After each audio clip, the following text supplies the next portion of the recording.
I want to welcome everybody to our regular meeting of the Board of Supervisors for July 8th. If you'll stand with me, we'll be led in the Pledge of Allegiance by Supervisor De La Cruz. Thank you, Chair. Ready? Pledge allegiance to the flag of the United States of America and to the republic for which it stands, one nation, under God, indivisible, with liberty and justice for all.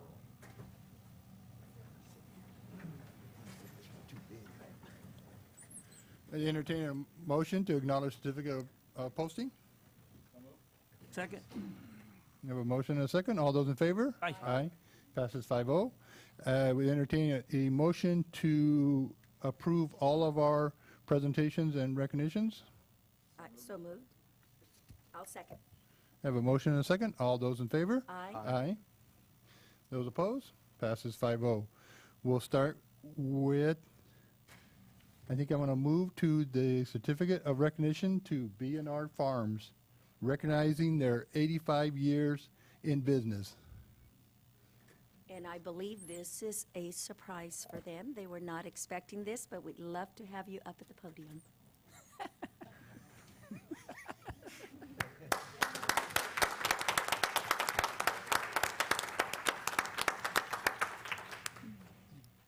This company is in my district. Oh, congratulations. And she thought they were here for something else. I think you thought that your son was getting an award or something. Whatever. But anyway, unbeknownst to them, or to her, we want to present the certificate of recognition to B&R Farms celebrating their 85th anniversary in business.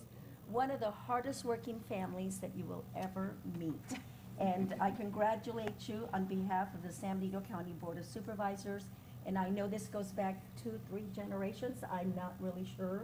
This is the fourth. This is the 4th generation, so congratulations to you. So, there you go. You're welcome. Surprise. Yeah, this is quite an honor and quite a surprise. Thank you very, very much.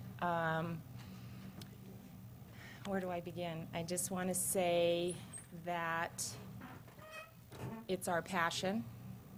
Blenheim apricots is an heirloom in San Benito County, and our family is carrying on that heritage. It's a legacy, and we believe very strongly in it. Our 4th generation, Brian, is on board with us for the last 2.5 years, 3 years, and the 5th generation enjoys those Blenheim apricots in every aspect of it quite a lot. And they've already helped us in farmers markets, helped us in cooking, helped us in marketing our product also. So thank you, San Benito County. Thank you. It's the best place to dry Blenheim apricots in San Benito County, and it is a legacy for this county. Thank you.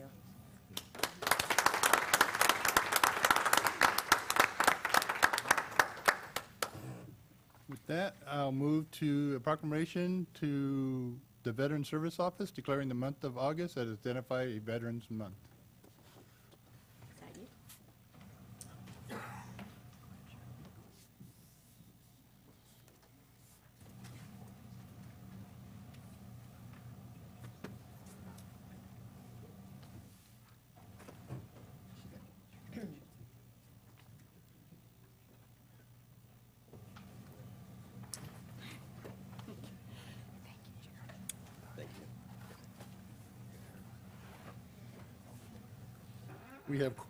We have quite a few proclamations and certificates, so I think I'll just read the last whereas and therefore. And so it's now therefore be it resolved that the San Benito County Board of Supervisors, in recognition of this event, does hereby proclaim the month of August 2014 as Identify a Veterans Month in San Benito County. With that, if you'll want to explain it, I'll let you explain everything. Great. Thank you very much. All right. First, let me thank the supervisors for their quick response for our request to participate in this particular program. What the program is for Identify Veteran Month, there are reportedly over approximately 3,000 veterans in this area. California Department of Veteran Affairs has been trying to find most of these veterans. We've had a very difficult time trying to connect these veterans with their services, their benefits, and we're hoping that this program, which would put posters and information sheets, cards for people to fill out for a veteran that they know, and put into an envelope or give out to the person supporting the event.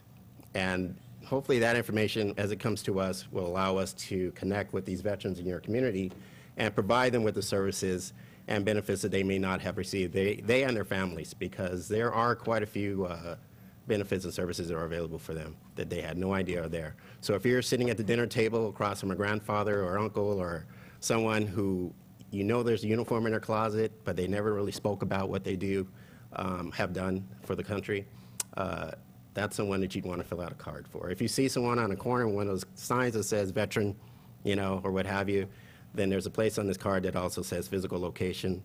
Put that information down and turn it in at one of the participating locations. Because the county is participating in this event, we'll have posters and these information cards available in any of the local county agencies, as well as some other businesses around. We hope people in the community will frequent and fill out. You're not limited. If you know someone, doesn't have to be a family member, it can be a friend, as I said, someone that you have seen.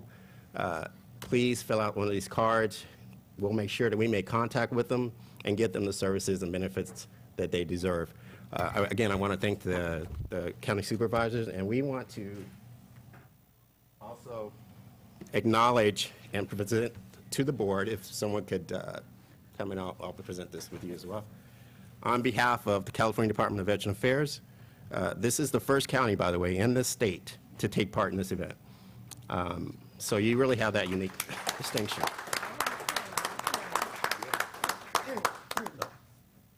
I appreciate that.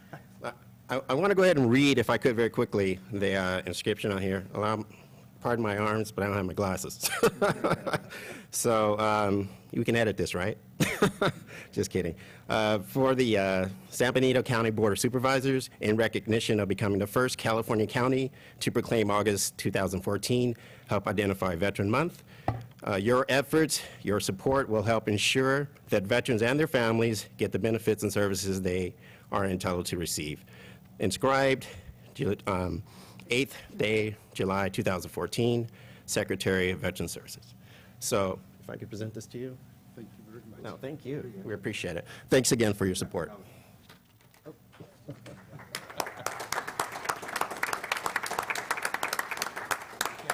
can't see you guys, but I'm gonna take this picture. Thank you so much. Thank you. Appreciate it. Sir? Thank you again.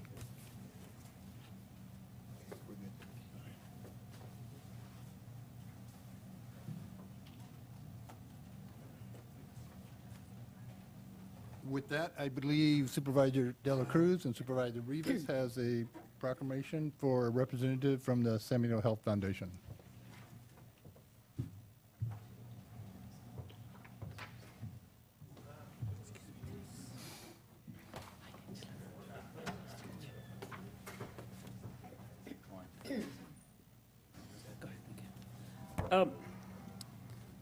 Health Center Week.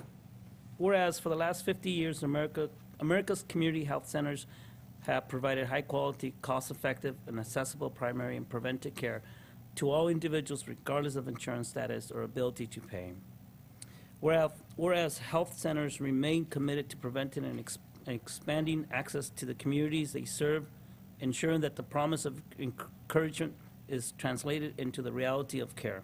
Now, therefore, that the State of California, County of San Benito, do hereby proclaim August 10th, 16, 2014 as National Health Center Week. Thank you very much.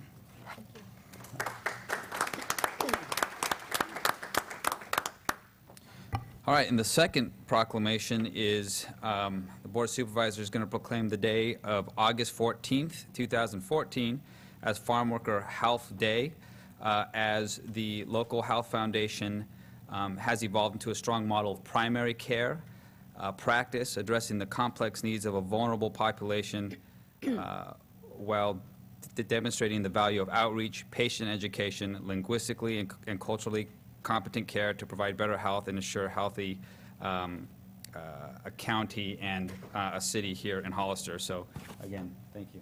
Thank you. And you're more than welcome to say something. Good morning. My name is Angelica, and I'm a nutrition and health educator at the San Benito Health Foundation. And thank you very much for reading our proclamations. And I just want to take a minute to invite you and the community to our event that we have every year. It's August 15th. We have multiple activities throughout the day. So in the morning, we celebrate the National Health Center Week, in which we have a health fair for our community. And we also celebrate the National Breastfeeding Awareness Month. And we have a breastfeeding walk starting at 1 o'clock. So our health fair starts from 12 to 2, and our breastfeeding walk starts at 1. And then we offer like nutrition, health education, and activities for our community. In the evening, we celebrate our National Health Center Week. It's an open house. We take you around our foundation, give you a tour, and we also have dinner. It's from 4 to 7. Everybody's welcome.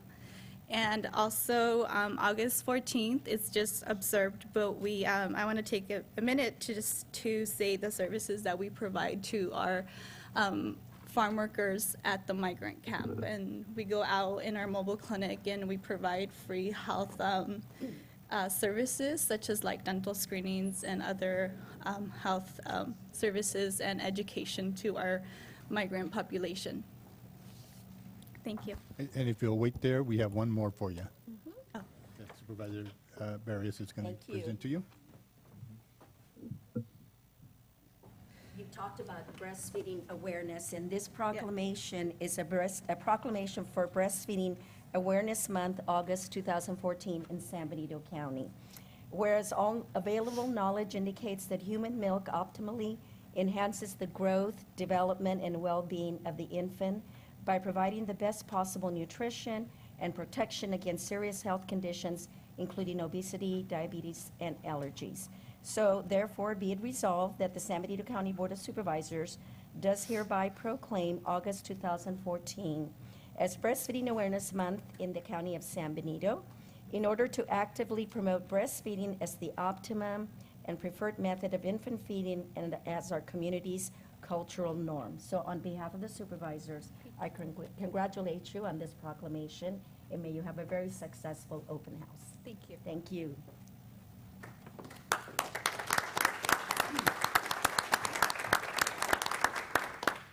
And last but not least, we have one for our own Parks and Recreation Commission.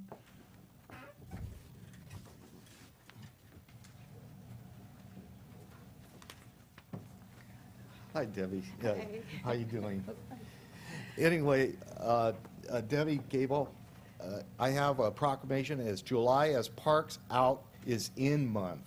And the Board of Supervisors, my colleagues, take our parks in San Benito County very seriously.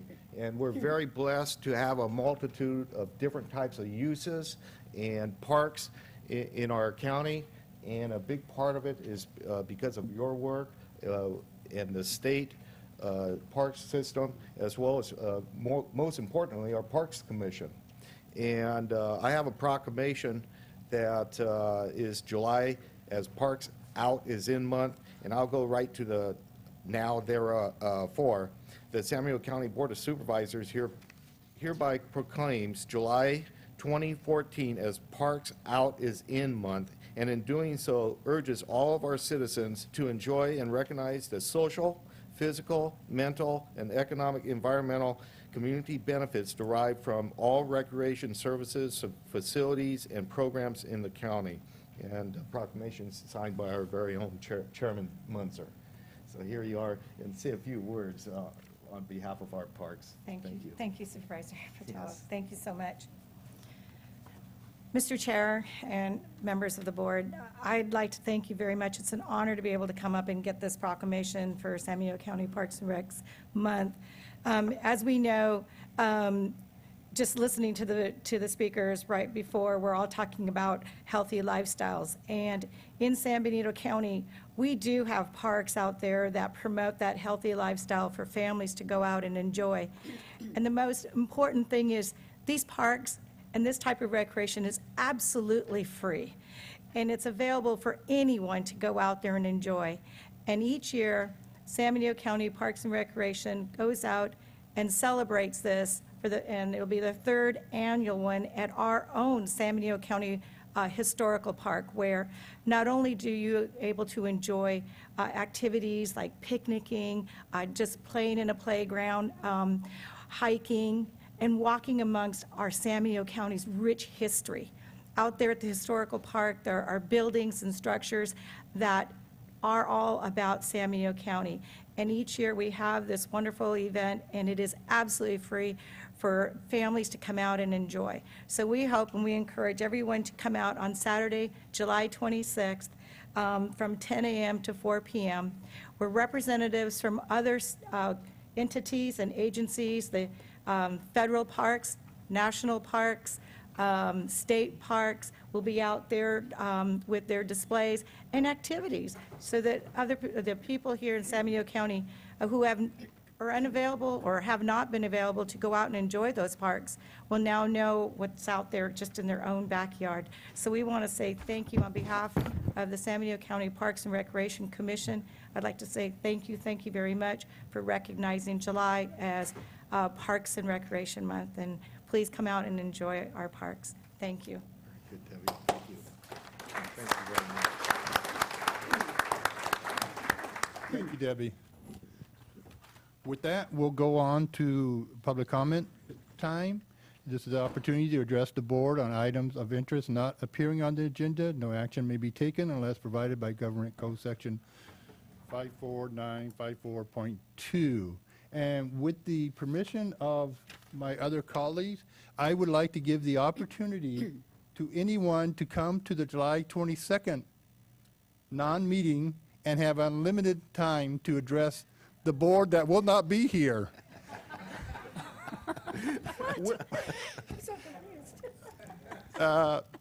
Marvin knows what I'm talking about. With that, do we have any speaker cards?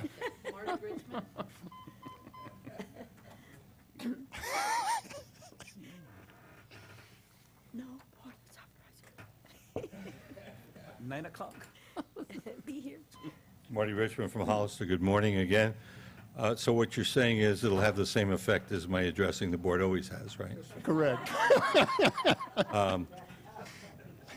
I wanted to talk to you about the situation at Gavilan College, in case you haven't been following some of the things that's going on, one of which is very disturbing, several of which are very disturbing. One is that apparently they're changing their election code to make all the seats at-large election.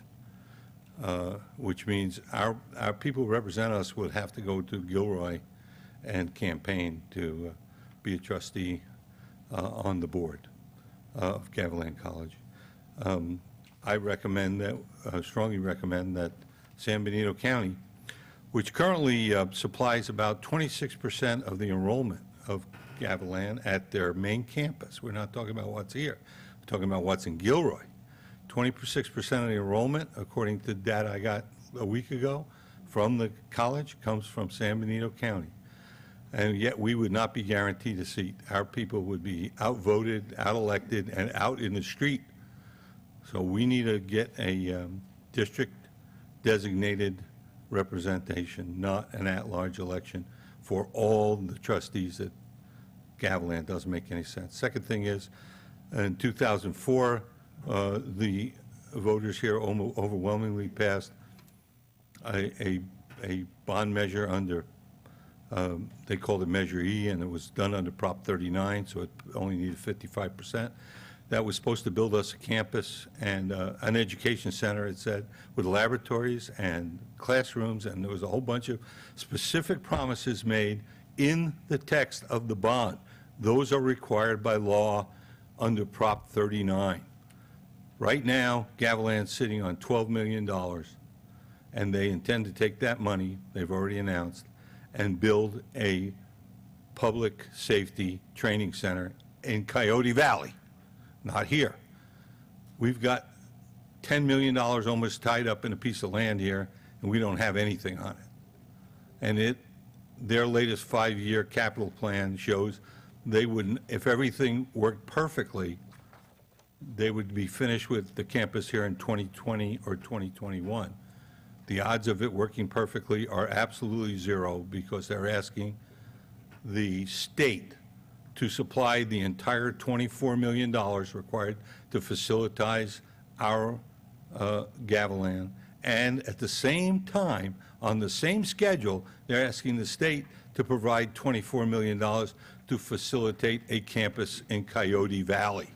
So we are asking with no matching funds for almost $50 million, whereas, and I will wrap up by saying they could use that $12 million for matching funds, which would push us near the top of the list, and we could have something.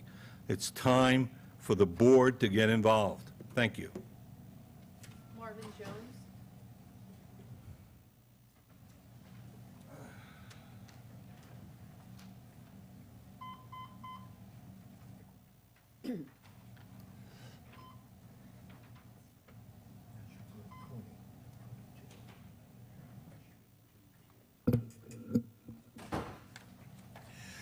Thank you, Mr. Chairman, board members. I had mentioned to the chairman that I was going to ask for my 3 minutes for the July 22nd meeting, if I could have them today, and I assume your comments are a no? Yes. Okay, You can have unlimited fair on enough. July 22nd. Thank you, Mr. Chairman. I think it was Saturday before last, the editorial cartoon in the San Jose Mercury was a couple of guys up to here with the ice caps melting and heat rising, and the comment was, at least the water's keeping us cool with the global warming.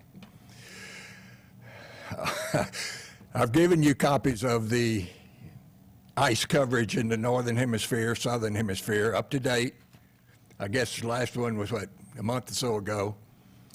Northern hemisphere is recovering real well. It's currently back in the family of curves for the last 30 years, still below the middle, but certainly in the pack. Southern hemisphere's ice coverage, all-time high. There was even an article in the news this past week about southern hemisphere ice at an all-time record ice coverage. So the ice caps aren't melting. Back when the United Nations was doing their IPCC, what's it, Interagency Panel for Climate Control, and coming up with global warming, predicting 3 and 4 degrees centigrade temperature rise in the next century. And the data was somewhat suspect on comparing the temperature of San Jose in 1880 with the temperature of San Jose in 1990, and look how much it has gone up. Well, there's been big changes in San Jose. So it was about 10 years ago, the National Oceanographic and Atmospheric Administration put out over 100 temperature sensors throughout the United States, Maine, Florida, Oregon, all over. Good areas that aren't corrupted by local environment. Last month, Forbes magazine had a report on their first 10 years of data. Only 10 years, short period of time. But the NOAA said that the average temperature in the United States in the last 10 years had dropped 0.4 degrees centigrade. That's 4 degrees a century, if you will. Short time, but a very large change. That's very consistent with what the British Meteorological Survey has said, constant for the last 17 years, no statistical change in 26 years in global temperature. Coming to your general plan, if you look in your health and safety element of your general plan, you've got quite a few entries in there to reduce greenhouse gases in San Benito County.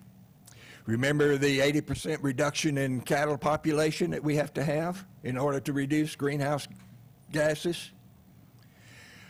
The amount of mileage that you can drive in your vehicle is greatly reduced. When you bring your draft of the general plan up again, you might reconsider that particular element. again, 10 years isn't long, 26 years is getting to be maybe.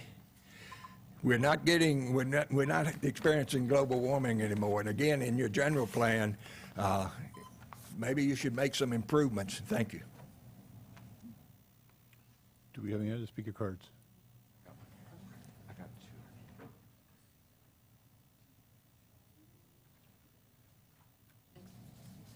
Yeah. Hi, good morning. I just have a short comment I'd like to make. I'd just like to say that I'm going to miss, and our county's going to miss, COG's Executive Director, Lisa Reinheimer's professional and ethical approaches to dealing with and helping to solve the overall transportation needs of our county. Thank you. Thank you, Steve. Do we have any other speaker cards? Would anybody else like to address the board at this time on an item not on the agenda?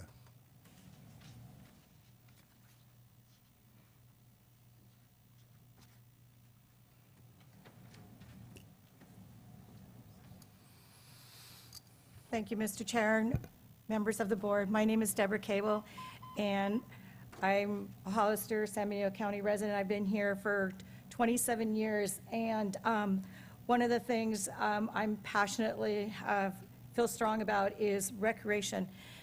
And I'm so happy to hear that you recognize Parks and Recreation Month of July, and it's been recognized by this county. We know that obesity in this county has been something that we've addressed, and I'm happy to say that we've noticed that it's starting to a decline because parents are starting to take their children out there and being able to recreate. I know with economics the way it is, people are having to do without a lot of things and trying to find out resources where to go. Well, our parks are out there for everybody to enjoy. I'd like to encourage everybody to, even if you, members of the board and Mr. Chair, tell one friend or a family member, gather them up for an old-fashioned picnic. Go on out, disconnect the television, disconnect all the technology out there, and when's the last time you did a three-legged race or a water bucket race or even made an old-fashioned toy or blew bubbles with a bubble maker? I mean, seriously, these types of opportunities are out there for families to go enjoy, and we hope that you encourage some of your constituents out in your areas to go out there and just step back in time and see about their history here in San Benito County, the rich history that we have out there with some of the buildings and structures that have been restored lovingly to represent our wonderful county, San Benito County. So thank you very much. Thank you, Debbie. Anyone else like to address the board at this time? Seeing none, we'll move on to department heads. Mr. Espinoza. Thank you, Mr. Chair. Yes, we do have a couple of department head announcements. The first one comes out of administration. We like to pull item 33. There is a clarification that we would like to bring to your board's attention on the consent agenda. We also have our district attorney, Candace Hooper. She would like to have a department head announcement. My announcement is Monterey and 4th Street crosswalk is just about done. That may not seem that important to many of you, and it may seem weird coming from the department head, but it is a big deal. The safety of my employees, the safety of probation, and members of our community being able to cross that street and not risking being hit is unbelievable. So I'd like to take this opportunity to thank the City of Hollister, especially Robbie Scatini and Ignacio Velasquez, who I've talked to and have made this happen. So by what, Robbie, probably the end of the week, we're going to have our LED crosswalk, and it is a blessing, let me tell you. Thank you.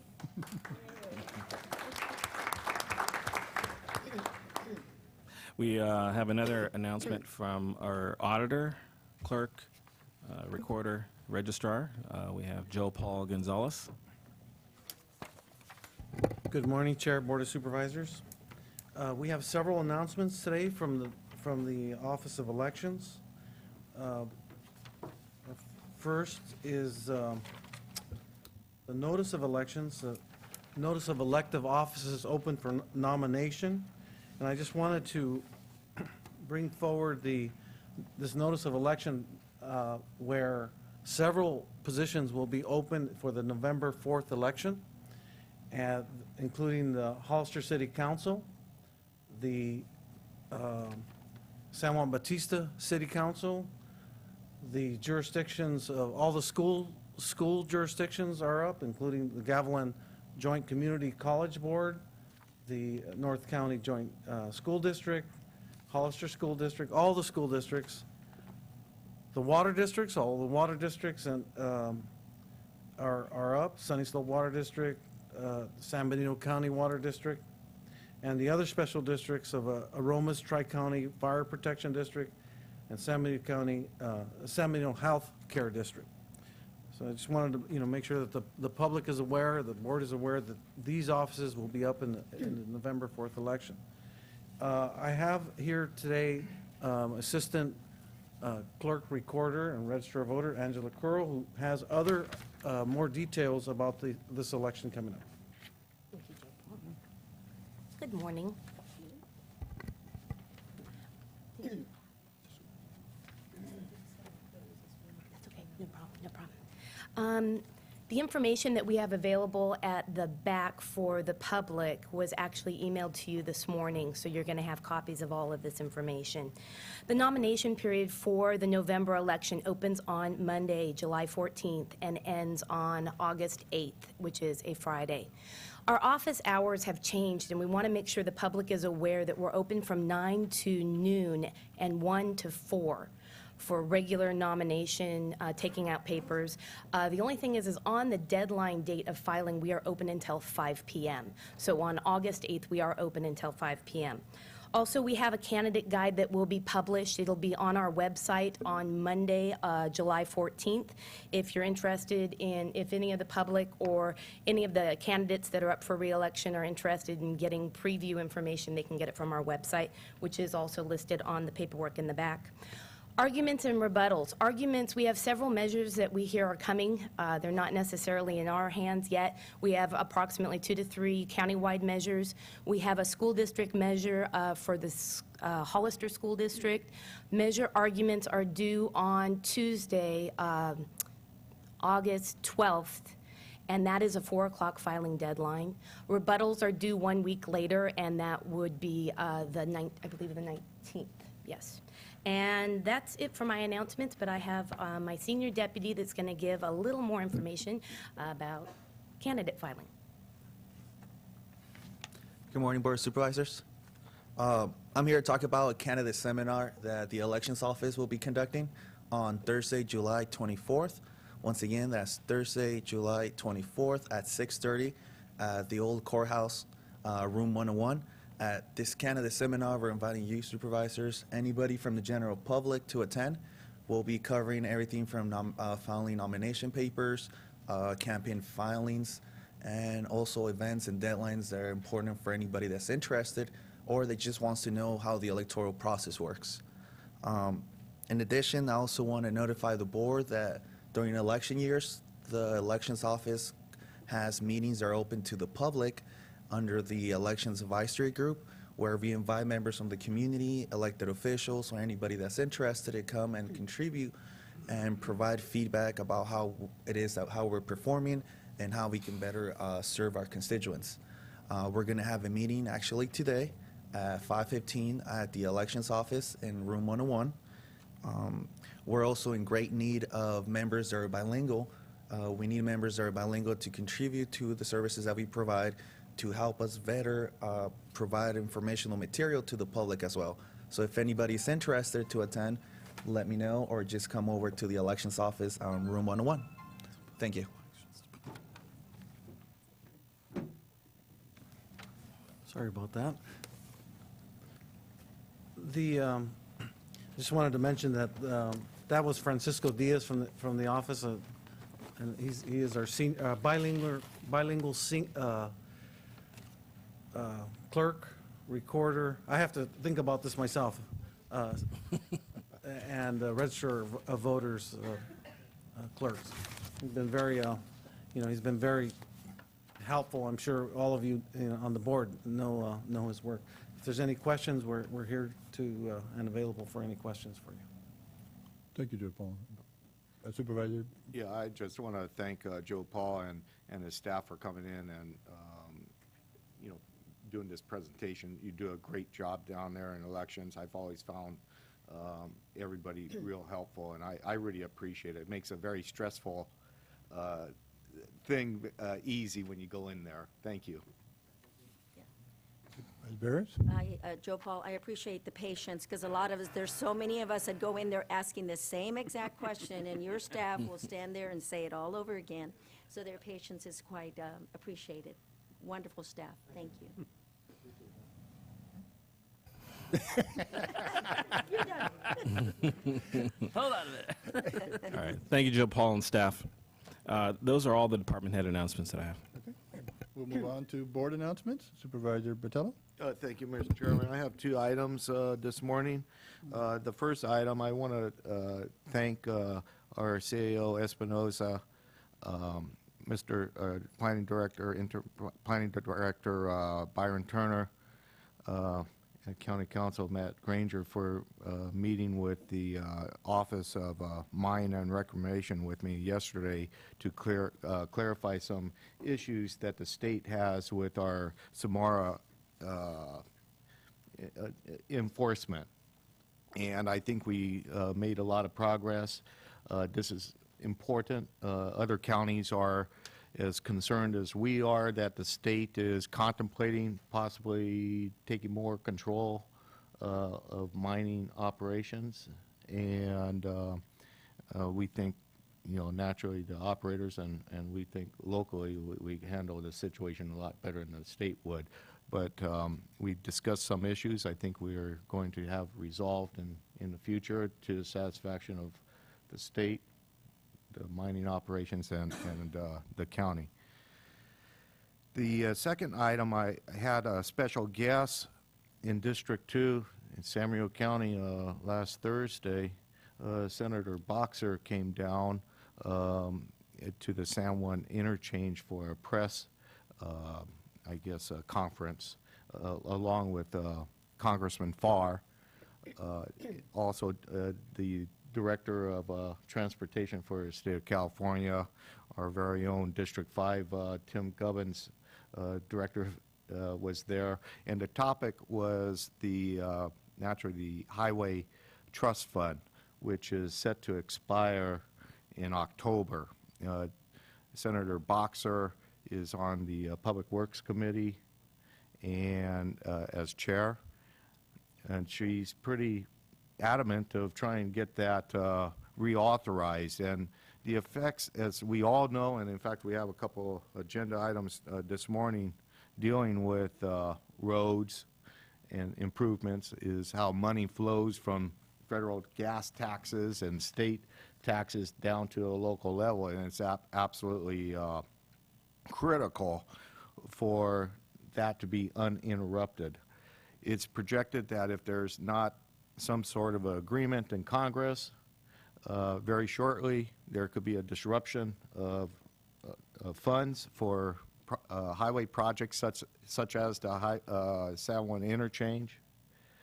There's countless of projects throughout the state and nation, for that matter, that depend on those funds. And I think the senator wanted to use the backdrop of a huge safety improvement locally to emphasize her point.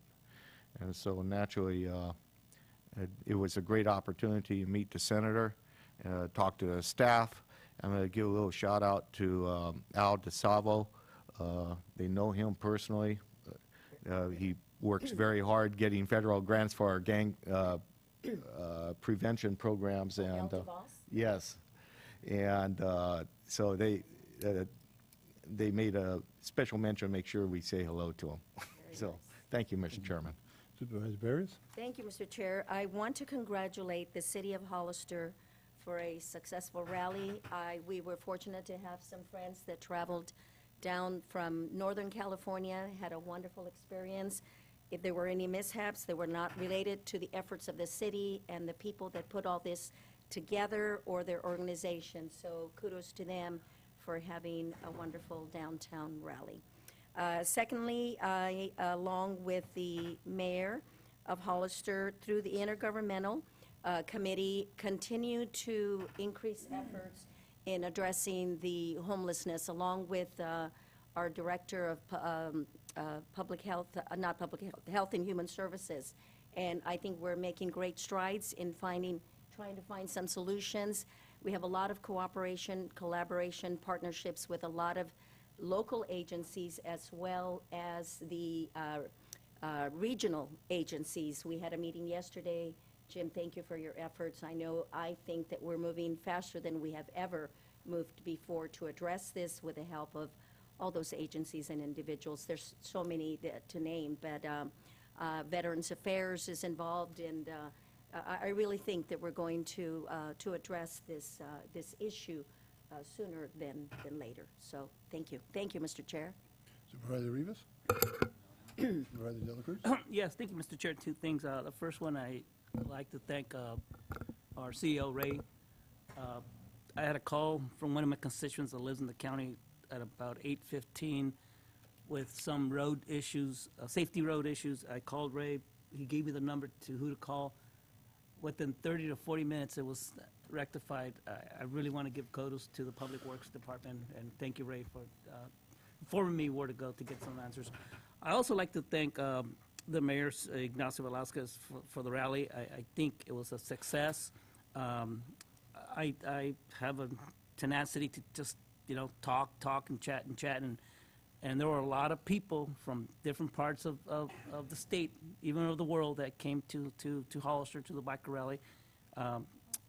Let's hope that it continues to move on, and it's in the future a huge success, and it's just a rallying point in which we can say Hollister's on the map, and allow other members of the community to come and join City of Hollister in San Bernardino County. Thank you, Mr. Chair.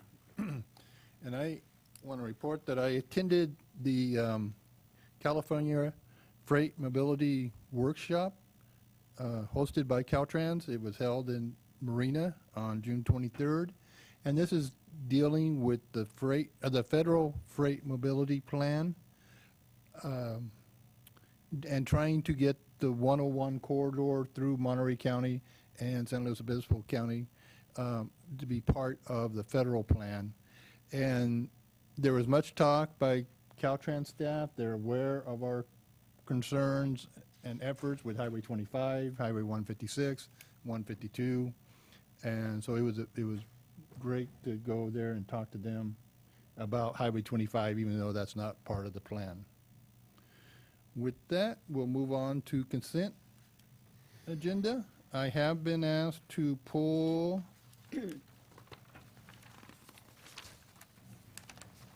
items 11, 33, and 42. Does members of the board have any other items they'd like pulled? Seeing none, do we have anybody from the public that would like to pull any item from the consent? 14 and 20.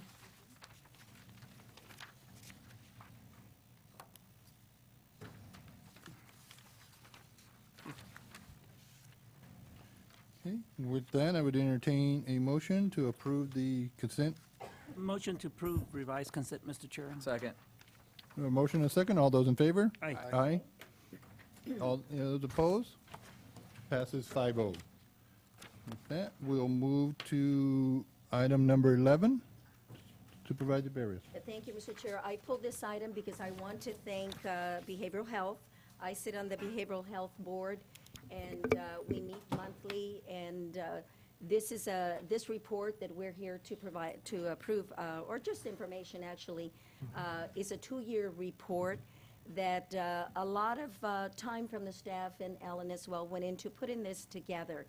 And I want to read the mission because I think it's important for the public to know the efforts that are made through this board and the staff, the department, to remove the stigma associated with mental illness. The mission of the Behavioral Health Board of San Bernardino County is to review and evaluate the community's mental health needs and make recommendations to the Department of Behavioral Health. So the department in turn will be able to provide the means for individuals and their families affected by mental illness and serious emotional disturbances to achieve the highest quality of life. Furthermore, the board will make every effort to reduce the stigma associated with mental illness. So I want to make sure that the community is aware that they do have these resources and that we are there at this department to help them in any way. It's like any other illness that anybody suffers, there is help and there are professionals there to assist you. So, Ellen, thank you, and please thank the staff for this effort to put this report together. And if I could make a comment related to that, because I think it's a point of clarity that's of importance. This really isn't a report that I put together or that my staff puts together. This is a report that our Behavioral Health Board puts together, and I know it's a struggle to do this. It's a requirement. It's a great deal of commitment for them to do that. So really, any commendations should go to the Behavioral Health Board for doing this work. I think the other part of that through the years is I've observed the makeup of boards, whether it's my board or other departments' boards. I've observed that many of the people around the table that are members are actually members of various departments, and they're there on paid time from various departments. The majority of my board are not that type of person. They're there on their own free time, and I recognize that, and I think that's a tremendous commitment when somebody's willing to do that with their own time. So I just wanted that point of clarity to be made. So thank you. Thank you. Any other questions or comments from the board? Any questions or comments from the member of the public? Okay. All right. And I think this was just to receive the Information report. only. Okay. Thank you. We'll move on to item number 14, which was pulled by request of a member of the public.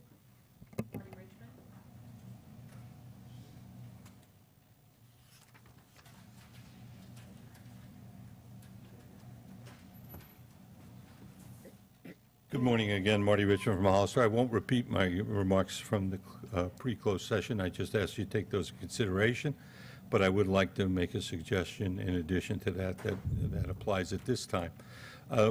Based on the background information included with this item, one of the critical items is that the people who are going to be actually performing the work have a lot of experience doing government work.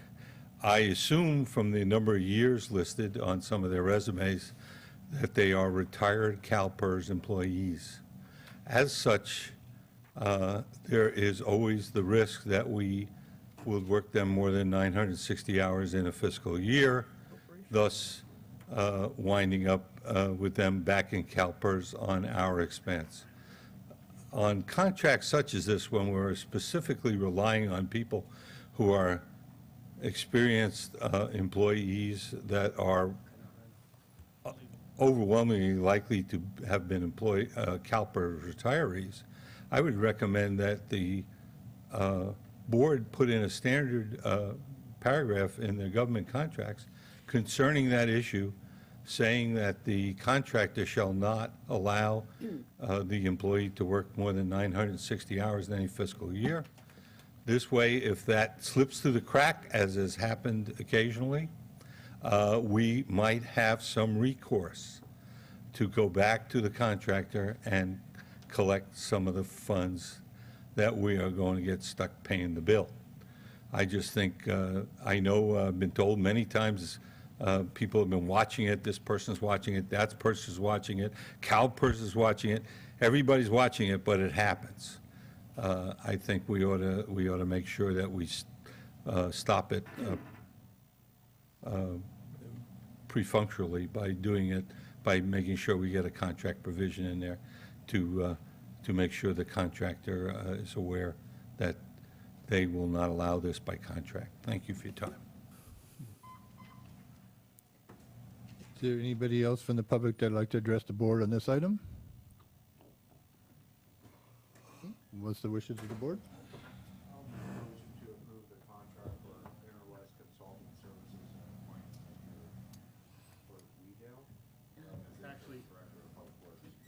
It's actually the contract is with Interwest. Second, Mr. Chair. Okay, we have a motion and a second. All those in favor? Aye. Aye. Those opposed? Passes 5-0. Move on to item 20, which I believe was also pulled by a member of the public. Yes. Marvin Jones?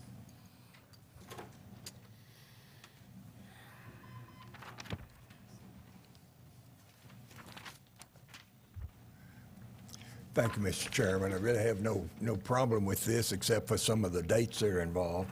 It's a 5-year contract ending in FY 1920, and that, which assumes it starts now, not retroactive as the agenda item implies, not retroactive to last year as the agenda item implies. But the 5-year contract, and then if you look in your purchase order, page 2 of the agreement there, you're only getting support for 3 years. You got a 5-year contract, but you're only getting support for 3 years, and I just wondered what the discrepancy was. Is it a 3-year contract or a 5-year contract? Thank you.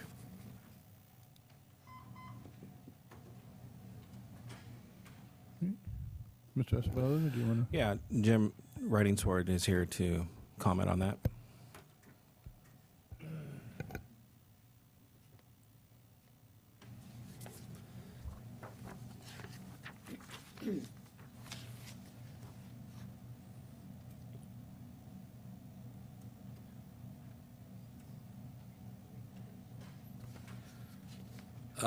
Honestly, I don't know the answer to that question.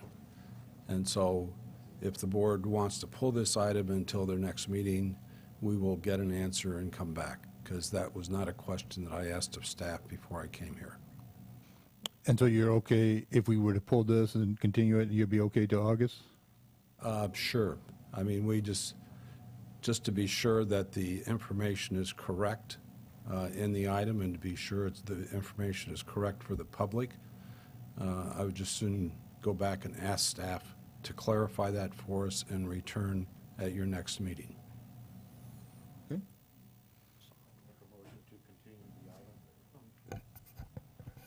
I have, I just want clarification on the actual item, because I think I can probably answer that.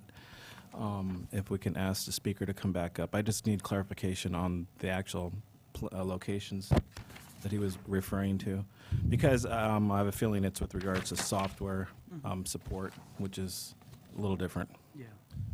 It kind of makes sense, right? There'll be Yeah, less in yeah. the actual contract. I just need clarification. The way I read your transmittal, 5-year contract, Yes. FY19, FY20 is the final year. You're getting some software provided, no general fund monies, provided by the state.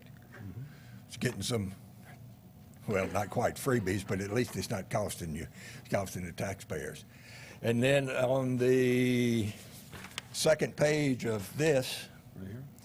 right, page 2 of 6, it says, all your hardware support, and you're getting free hardware, and all your hardware support is just going to be for 3 years. What's going to happen in year 4 and 5? So I can answer that. Okay. So from a software perspective, there are times where software and hardware are only, that's from the manufacturer, that you have support or maintenance on that. So it's two different things. Usually it's from manufacturer, from the software support on that. So if I'm looking at this correct, you have on page 2 of 6, software charges, you have item probably 6 down below, 7 McAfee. Complete data protection includes 3 years of software support. So it's with regards to the software itself, not the actual contract that we're referring to. So they're two different things here. So this is a separate item, really. It's just the industry standard, exactly. So I'm okay. We have a motion. Is it dying for lack of second? Well, I'll withdraw it. Oh, you withdraw, okay. Okay. All right. Yeah. Well, Ray's more technical than I am. Yeah, the contract is for 5 years. It's a separate item. It's the software that is being purchased is a separate item. I can say for all the years we've been with C4, we've never been without support. Yeah. I know it's kind of frustrating to anyone who works with computers and accounting programs. I read the same thing here, that 3 years and a 5-year contract is what happens. It's a warranty. Yeah. Just a warranty, just like buying a car, you can have so many years, you can get extended warranty. and you can go without that warranty or that support on fixing your vehicle. You're kind of rolling the dice, but it's up to you for the purchasing of it. This particular item is just 3 years on this particular hardware and software. So we could buy extended warranty if we wish to. Later, that's correct. 3 years. Yeah. I understand. Yeah. Because this was brought up by, come up to the podium. Get your questions answered so we can resolve this today and not have to continue it. It says hardware charges and software charges. I understand the concept of the warranty on the software charges and the software support for 3 years, but it also includes hardware for 3 years only. Labor, parts, not just limited to the software. Thank you. Same thing. Would that be the same issue? It's the same. The hardware it just- support. So if there's a hardware failure of some sort, RAM or memory or whatever, then that's covered. But after that, beyond the 3 years, then it's not covered. So then we'll either have to purchase the part to remedy the problem within the piece of hardware, or buy new hardware. One or the other. Then, once again, in all the years we've been with C4, we've never been without support. Okay. Okay, with that being said, Mr. Chair, I would like to make a motion to approve per staff recommendation.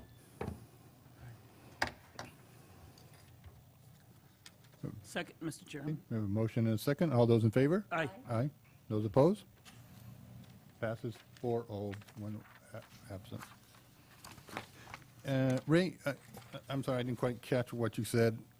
Yeah, We're dealing with item 33 now? Yeah, we would You just wanted to pull we it. would like to discuss this Okay, particular all right. item, So we'll pull it move off on. of consent, and We'll move on and to have, item number 33. Yeah, have clarification on this from Georgia Cochran.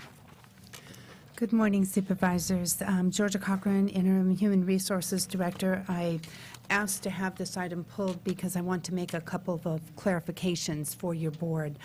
Trying to gather this has been just a little bit of a snipe hunt in terms of getting the records clear. But the first thing in the paragraph in the staff report that says current situation, it says that behavioral health, health and human services, the sheriff's office, and the elections office are in need of increased bilingual allocations. That should also say probation and the library. And if you go down to the chart below, you'll see some of these are by department, some of these are by office. And what we were able to gather is the 2001 allocations were part of records that were submitted by some departments as well as left by Elsie Marshall, who was the technician, the human resources technician, who used to track this.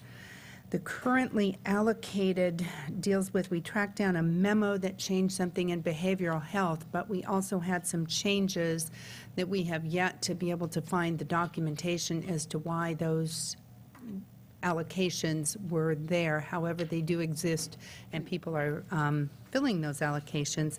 And then also a column with respect to additional requested allocations. So there are essentially a few departments that are requesting increased allocations. It was also brought to my attention yesterday that while this says department, you'll see the auditor, you'll see the elections recorder, even though they have been combined as a department, and that IT does not exist as a standalone department. I was told that they didn't have any bilingual allocations. However, the records, again, from the departments as well as Elsie Marshall indicate that they have one. No one is currently receiving bilingual pay. We're not recommending anything additional. Whether or not that would be needed, I can't say. So I wanted to make those clarifications. With that, what we're recommending is that your board improve the request for the increased allocations as shown in this far right column. Number one, authorize the county administrative officer to grant additional allocations when requested by county departments with appropriate justification and available funding, and then direct staff to report any changes to the board on an annual basis. And just as part of this, it's gone back and forth. The history, there isn't a bilingual item that our records indicate has ever come before you as that. It's been embedded in MOUs. Some MOUs have said it goes before the board, others say the county administrative officer, and it's gone back and forth, but yet we have some history, certainly, of the CAO actually approving bilingual allocations in the past. So we wanted to bring this forward to your board as a bilingual item so that we can move forward in an organized fashion. Any questions of the board? Supervisor De La Cruz? Mr. Chair, I think this is a good idea. And I know that you mentioned about in compliance. And, I see that it says also with the appropriate justification, and that can mean many different meanings to every single department head. I would prefer that we have a universal standard test. I don't know what the answer is. Some model, something in which, boom, they get the seal of bilingual, therefore they get that. I just, you don't want to kind of leave it real loosely termed. You really want to have a justifiable benchmark in which, okay, this is justified, therefore it will be warranted. Okay, let me explain what the current justification has been. Sometimes it's legal requirements. There are civil rights requirements with respect, especially to behavioral health and health and human services. They have some very specific requirements in law, as does the elections code, as does the staff in the jail, the juvenile hall. So those are kind of fixed where it's set. There are other issues where, with respect to the sheriff, it may come into officer safety in terms of being able to communicate with people they come into contact with, rather than just those in the office. Other times, it really has to do with customer service. We could put together a matrix of those kinds of things, because it does vary. Not all of them are legal requirements. Sometimes it's really an ability to serve the public. Keep in mind, I think the bilingual pay, although that may be addressed differently in the future with respect to bargaining, is not certainly today's subject, but the pay is, it's either $40 or $60 per pay period. So these are not significant amounts, but certainly departments would have to be able to fund that in order to get additional allocations.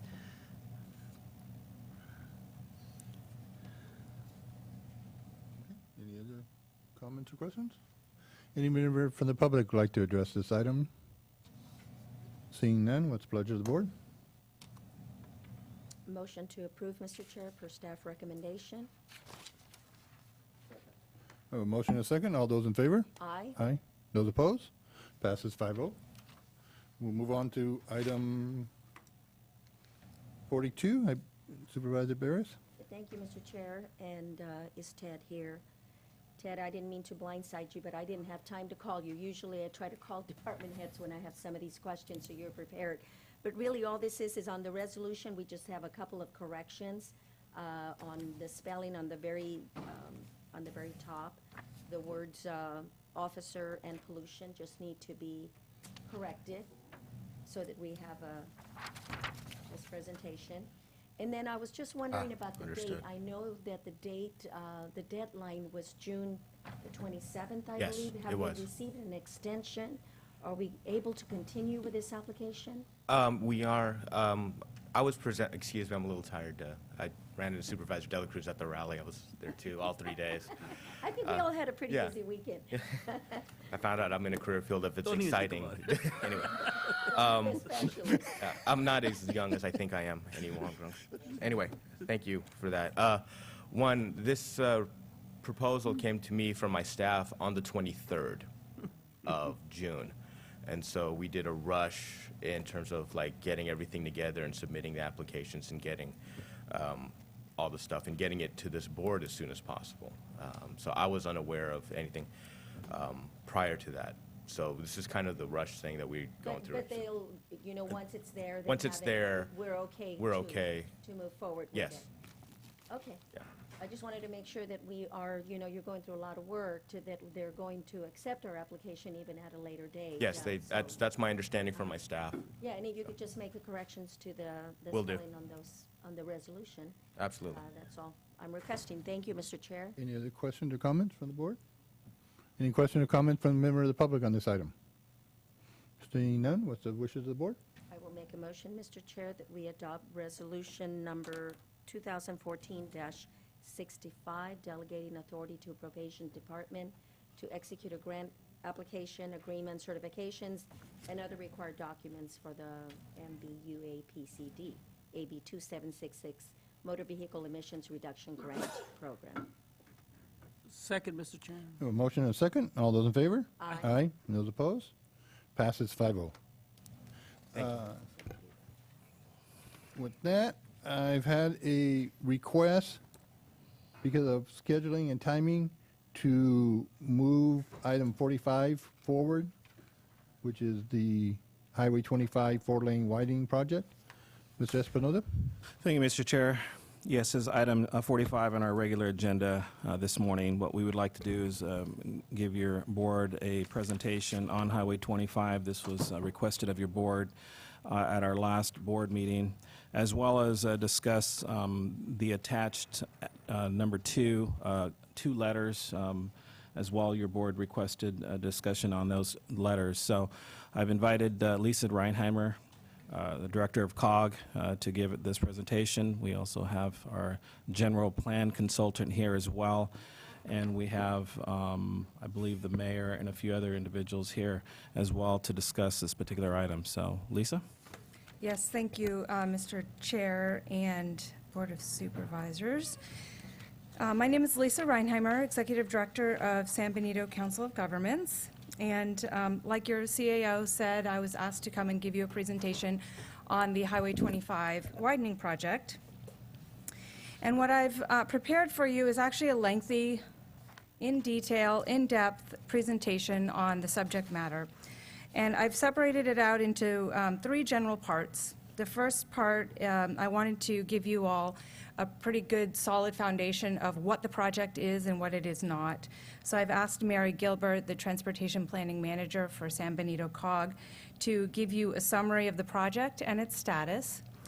The second part is where I'll give you some more information about the relationship between the Highway 25 and the Regional Transportation Plan. And I'll also talk about some other considerations with respect to Highway 25. And then the last part, your general plan consultant is here to address the coordination between Highway 25 and the draft general plan. So with that, what I'll do is there you go. I will turn it over to Mary to give you a project status update. Good morning, Mr. Chair, members of the board. I'm Mary Gilbert, Transportation Planning Manager for the Council of Governments. So the project as it stands today is in the environmental document phase. The scope is to identify a route alternative for a new 4-lane expressway facility. The limits are from San Felipe Road to the Santa Clara County line. So this project has been, kind of on the table for a really long time and in serious development for about 15 years. Funding was formally identified for the development, design of the project, and environmental clearance in 2001, and that was captured in an agreement with the Council of Governments, Caltrans, and the Santa Clara County Valley Transportation Authority. So under that agreement, Caltrans was responsible for preparing environmental impact report and federal environmental impact statement. We do have federal funding on this project, so we have to follow the National Environmental Policy Act environmental requirements. Over the years, that environmental document was developed through extensive consultation and coordination with local and regional agencies, and also extensive public outreach. And in 2010, a draft environmental document was circulated for public comment and review.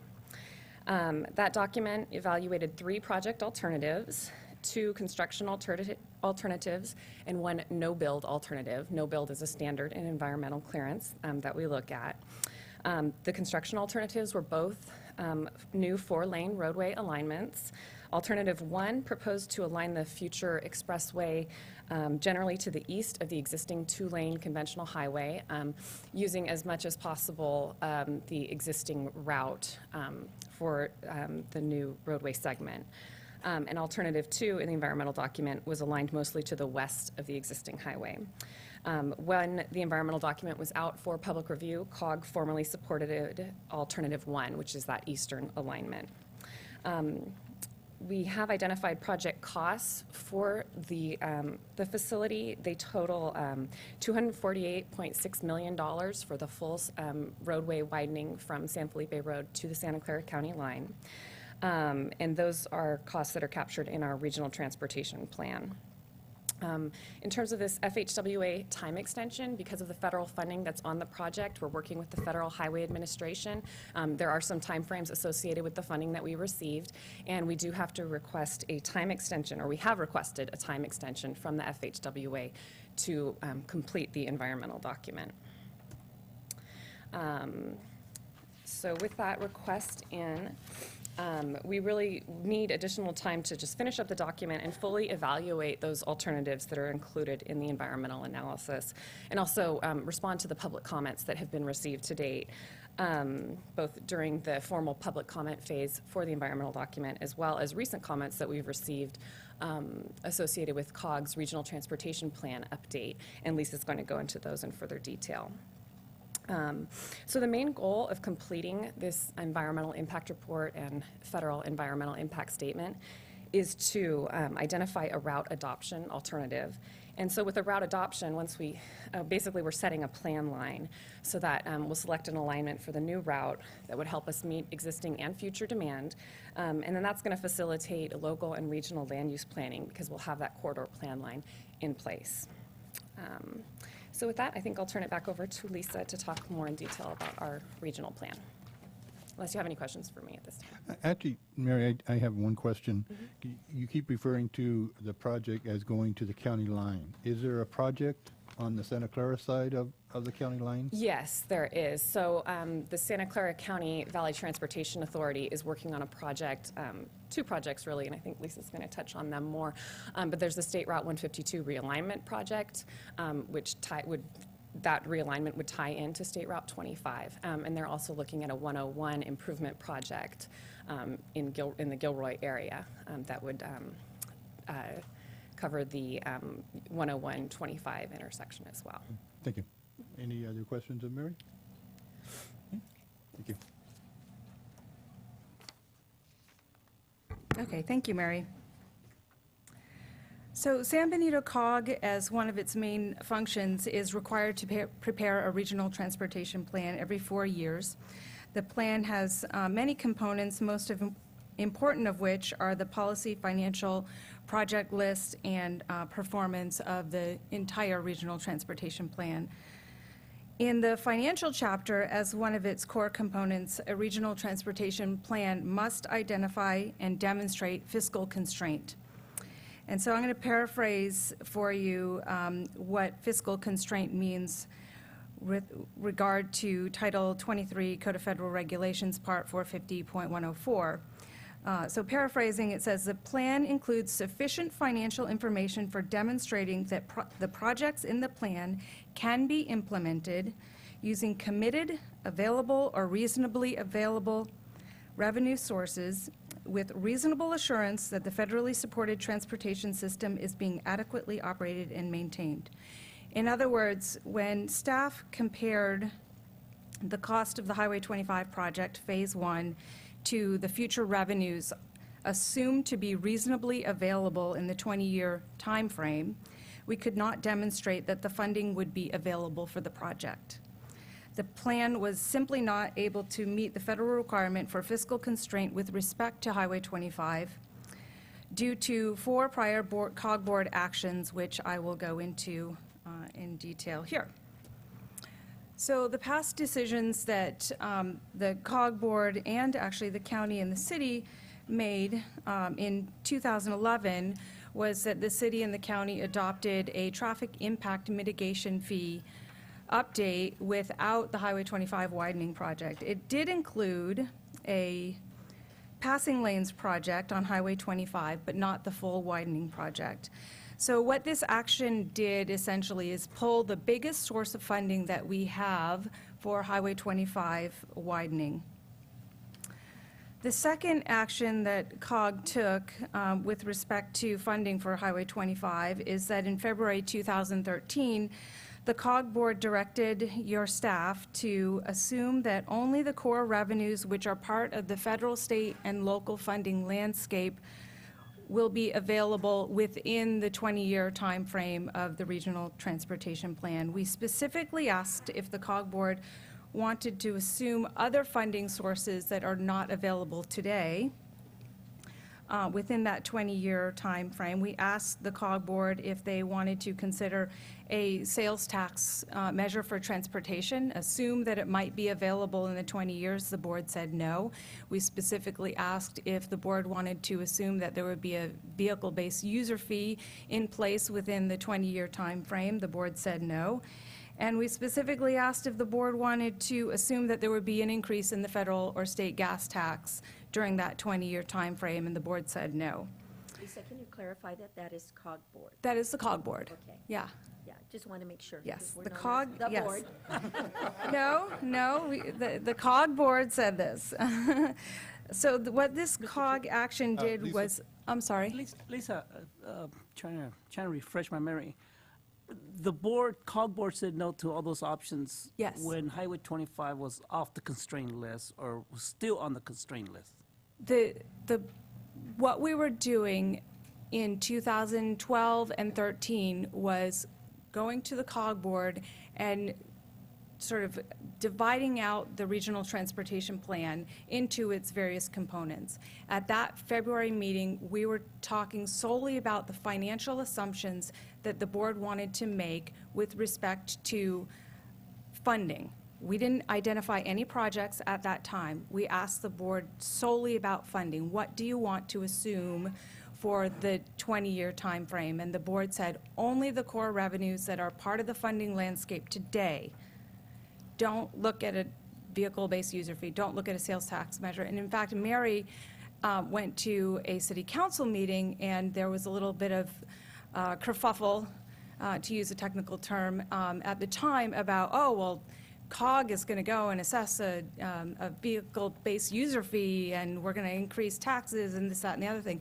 And the board had said, no, we don't want to do that. So Mary got up at the city council meeting and said, no, we're not doing that as part of COG's operations.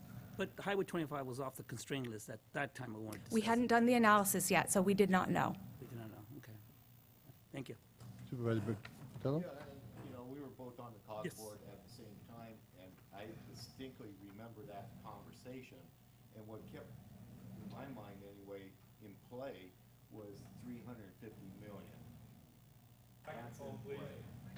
And how, would we raise that? Microphone. Microphone. They can't hear you in the back. Would we be able to raise that through a sales tax? Would we be able to raise it through some other form of revenue stream? It's just seemed like it was a big tab, at least from my perspective as one COG member. I don't know what your perspective was as far as not supporting those additional type of fees. And with the mayor here, maybe they have some other idea how this could be funded. But, that's where we came up with the alternative plan with the passing lanes on 25 that would, at least address some of the level of service. Because I'm trying to recall, because we had so many meetings and we were not only served on COG too, but I do remember the discussion that we took Highway 25 off the constraint list for the purpose of creating economic opportunity for create development at the time when the economy was down. Moving forward, we don't know. We don't know if it was a success or not. We don't know, and early indications indicate maybe not. But we definitely want to make sure that we push, that we support Highway 25 for safety improvements, and to ensure that the economic development will be developed in San Benito County. And that was my intentions at that time, and it'll still be my intentions today, that we want to make sure that Highway 25 continues to be in some way, or gets finance and find sources for finance to make sure that we need to make sure we protect our community, we make sure that there's economic opportunity in this community, and we do increase our tax base by tourism and other activities. So that's, a couple slides down, so I'll get to that. You're always ahead of me on things. Okay, so those were two of the four COG board actions, well, COG board, et cetera. The next two, between 2008 and 2014, COG has advanced state transportation improvement program funding for the Highway 156 project. And so what we're allowed to do as part of the federal rule, or the state rules, is advance money for important projects. We've advanced $9.639 million for 156, and it is absolutely critical for the 156 project to move forward to have that advance of money. However, available funding under this program is more than likely at least 4 to 10 years out. We have to get to a zero balance, and then we have to get to some kind of balance to be able to advance some more, because you can't advance zero. You can't advance a lot of money on zero. So Lisa? Yes. You're saying that the STIP money is tied up with the 156 project for at least 10 years? That's the best guess, unless there's some huge influx of money. It's unlikely. I mean, Right. You heard what Supervisor Botello said about the Highway Trust Fund being broke. It's a sad situation at the state and federal level. So yes, at least 10 years out. Thank you. My best guesstimation. Okay, so then the final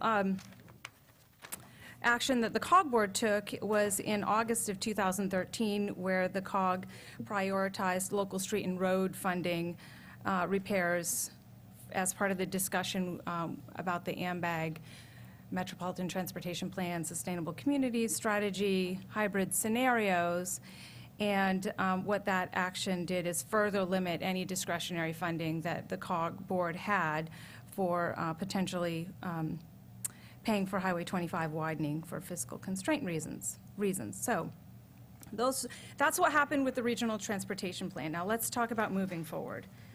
Because I agree with Supervisor De La Cruz, Highway 25 is absolutely critical for this community for all the reasons he mentioned and then some.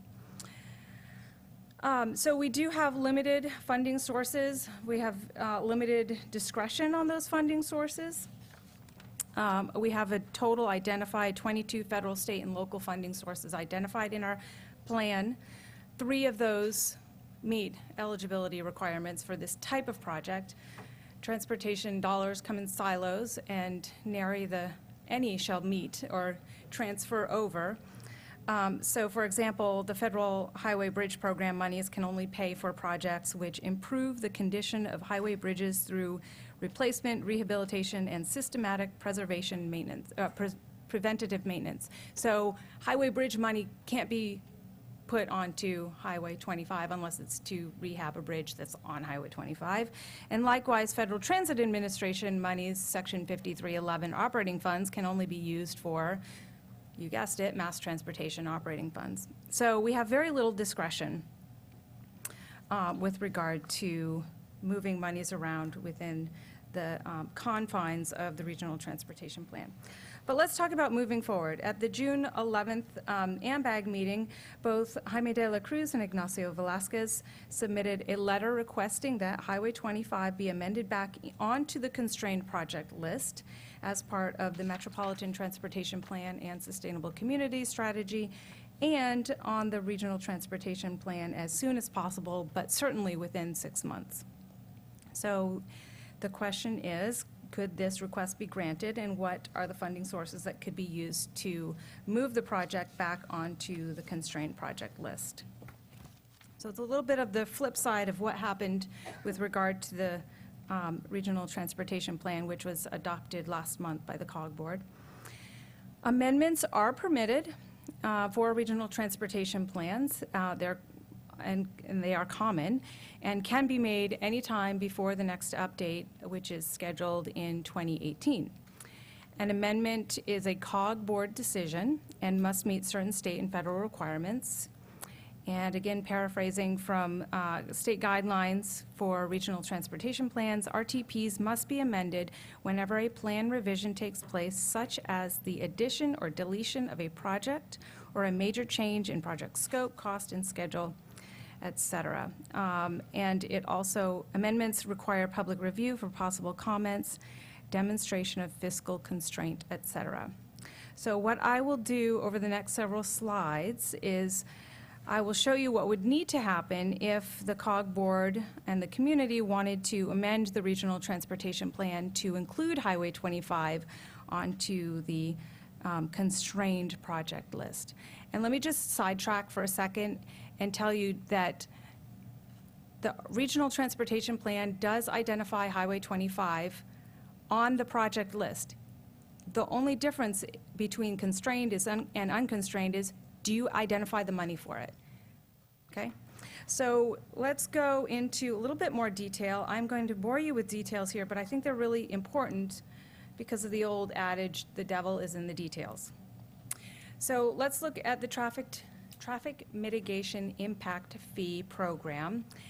And one of the details here, and a significant detail, is that it cannot pay for an existing deficiency.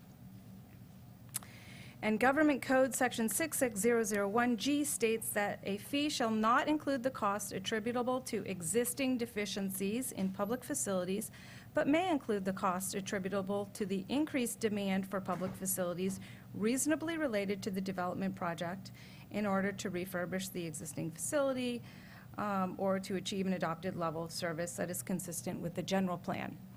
So in other words, the traffic impact mitigation fee program can only pay for the cost, the fair share cost of the added congestion to Highway 25. And we know today that Highway 25 is congested. It doesn't meet a level of service that is acceptable in your existing general plan or in your future general plan. And what we identified in 2011 as an existing deficiency is 52.6%. So using this general formula, 47.4% of the cost of Highway 25 could be paid for with the traffic mitigation impact fee program. The other piece has to come from other sources in order to maintain your requirement for fair distribution of costs to new development. I have a question. I have a question right Sure. there. Thank you, Lisa. In our current general plan, the level of service is C. Correct. In the proposed general plan, the level of service is D. Yes. And so is this a D figure or is this a C figure? It doesn't really matter because the existing level of service is E. Okay. So, but to bring it back. Well, let me just say this. If you have a level of service of E, you have a lot of time you're spending following somebody else. They determine, the person in front of you determines what speed you're going to go. So you have very little choice. In level of service E, you know, if you were, even if it were D or F, in order, because it's a two-lane facility, in order to allow yourself to improve your level of service, you can't really go from a two-lane to a three-lane because that doesn't really add the benefit of relieving congestion. So you'd have to go to a four-lane. So it's a bit of it doesn't really matter whether it's D or E, you're still pretty bad. Okay. And looking into the future, too, I mean, 20 years from now, you're F minus, minus, minus. Mm-hmm. So the cost of what the impact fees need to make up for, and the monies that come from some other source is still, that's still the percentage? Yes. All right. Yes, and we'll be. No matter what our general plan is? Yes. I mean, it's about the existing deficiency versus the added worsening of traffic congestion on Highway 25. You know what kind of concerns me a little bit is that prior to 2010, our impact fees were $23,000, and we don't have any money set aside, not that I'm aware of, maybe there is a minimal amount, to make up that 52%, do we have any money in the pot for that? Well, that was going to be my next point, is that adding or building up a balance in your traffic impact fee program relies really heavily on market conditions and the rate of home building. So at this point, the last check that I had with your accounting people in Public Works and also with the city is they're, building up a balance, sure, but because of the housing market problems, that rate at which the balances were building up was very slow. I believe it's starting to pick up right now, but you still have a commitment to Highway 156 from both the county and the city to pay $9.639 million. So theoretically, that would go first, and then you'd have to start building up some more balance in order to be able to pay for Highway 25. So if we use for a cost estimate of about $70 million for the first phase, you could theoretically have a $33 million contribution from traffic impact fees for Highway 25, but I will say that we are beginning the consultant selection process to update the traffic impact fee program Nexus study within the next 9 months. So there will be more analysis to come with respect to that. Okay, so let's move Actually, on. Mr. Chair? Okay. Lisa? Yes. Maybe I didn't understand the question and the answer. Let me rephrase it from my perspective. So what you're saying, and correct me here if I'm wrong, what you're saying is that the current deficiency can't not be funded through TIMPF, correct? Correct. But that deficiency, and this is a timing issue, I guess, that deficiency in some point in the past was a new car on the road. That's the best way I can say Correct. it, right? So therefore, there should have been some funds because we did collect some traffic impact fees for those new cars that came in, which today is now the deficiency. Correct. So I guess the question now becomes, where's that money? Well, like I said earlier, what the 2011 traffic impact fee program did was it included a passing lanes project in there, which addresses that existing deficiency. You still are that sort of between now and previous deficiency. So you're addressing the deficiency throughout the years.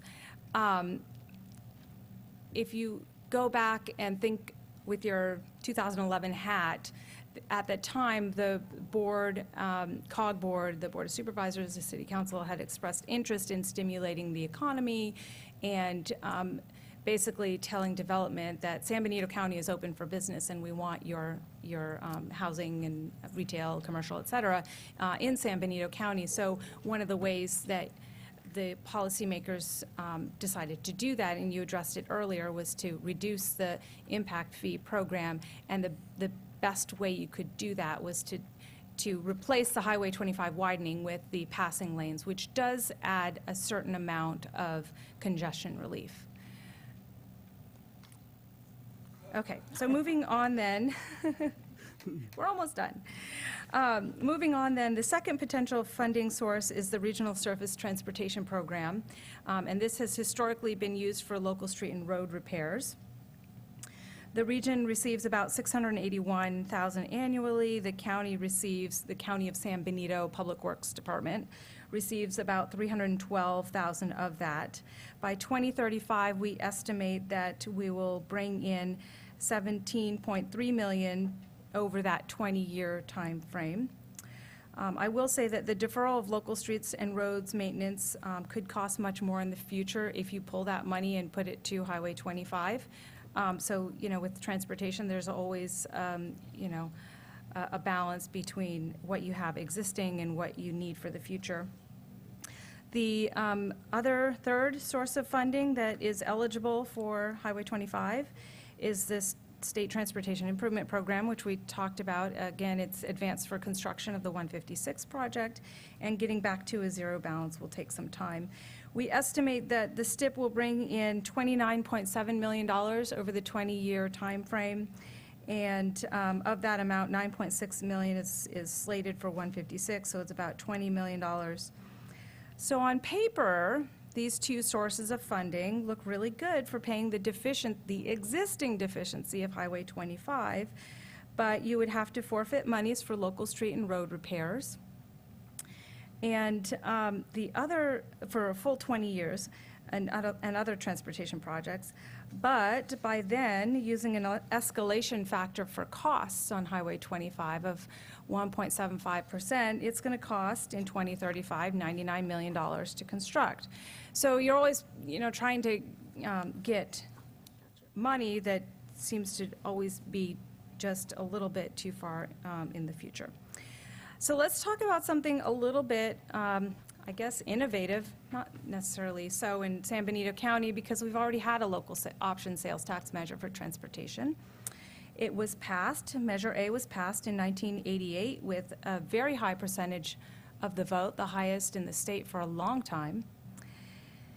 And what Measure A did was fund projects and completed projects, the 156 bypass project, the San Benito Street extension, the Highway 25 bypass, amongst others. And you probably can't imagine a transportation landscape unless you think in the past about, how you got around this county without those projects. So if policymakers wanted to pursue a measure, some considerations you might want to talk about or think about is what rate do you want to have a local option sales tax measure?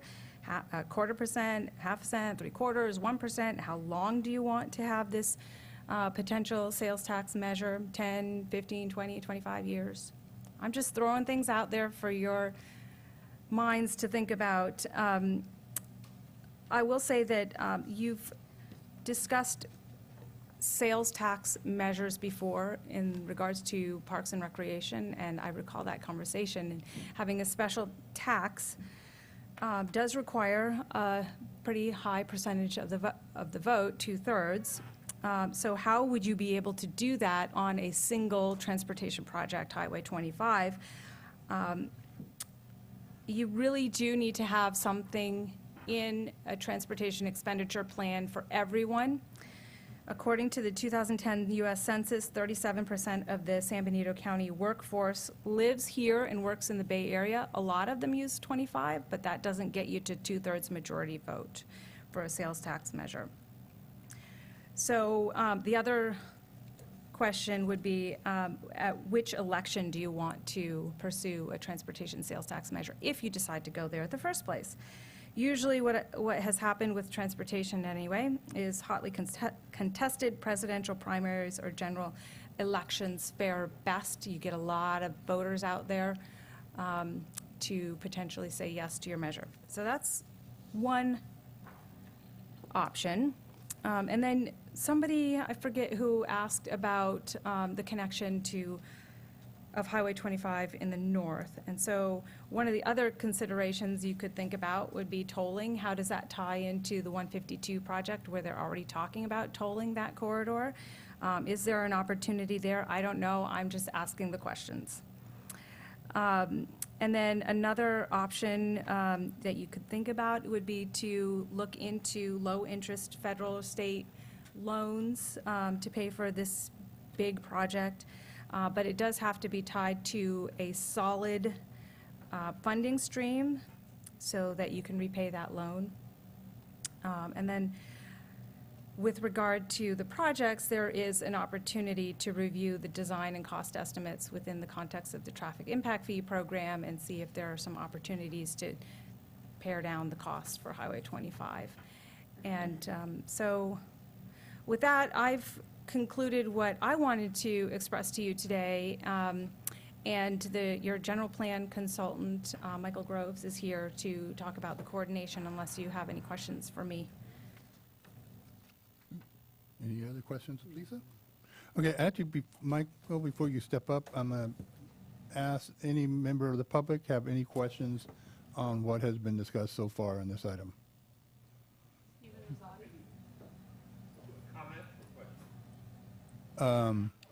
Either or, but Steve, do you want to come forward?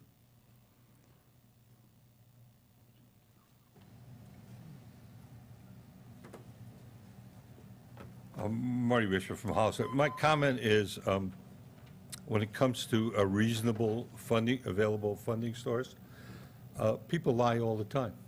The federal government lies every day on reasonable funding sources. The state lies every day on reasonable funding sources. For some reason, we don't want to lie about reasonable funding sources. And that's, I call it the work to rule stop. Everybody know what the work to rule stop is? You don't have to go on strike if you want to stop something. All you have to do is say, I'm working to the rules. I'm going to just stick strictly to the rules. And if I stay strictly to the rules, everything grinds to a halt. It's just unbelievable that we wouldn't say we have a reasonable funding stream, reasonably available. I worked for the Inspector General. We had a reasonable man concept. For 3 years I worked for the Inspector General. We used to sit in a room and say, okay, we're using the reasonable man concept. The problem is there are no reasonable people in this room. And that's the deal. In other words, this is a political decision. When you say it's not reasonable, we're going to pass a tax, it's not a tax. It's a political decision saying, I don't want the road, or I won't pay to fix it. That's all. Whether it happened in 2011, I understand everybody's up here talking through clenched teeth because this is all political. But whether it happened in 2011 and X was to blame, or it happened in 2013 and Y was to blame, doesn't matter. The problem is a bad decision by saying we don't have a reasonable way to get the money. The reasonable way to get the money is to get it on the list. If you get it on the list, you have a chance of getting the money. If you don't have it on the list, you have no chance of getting the money. This is the equivalent of the visit to the overpass that Supervisor Botello was talking about. It's a political decision. You go up there and you walk around and say, I need the highway transportation money. I need it right now. There's no guarantee that highway transportation money is going to fix that particular hole in the road. I guarantee you that. But they're going to go around everywhere in the state and say, I need the money. And they're going to promise everybody in the state they're going to get a benefit, but they're not. So all we have to do is get into the lying business, the same way the federal government says, don't worry about your Social Security. We have a reasonable way to find the money, whatever that means. So I recommend that at the first opportunity, you reasonably think about reasonably finding the money and reasonably get the list of the thing on the project. Thank you for your time.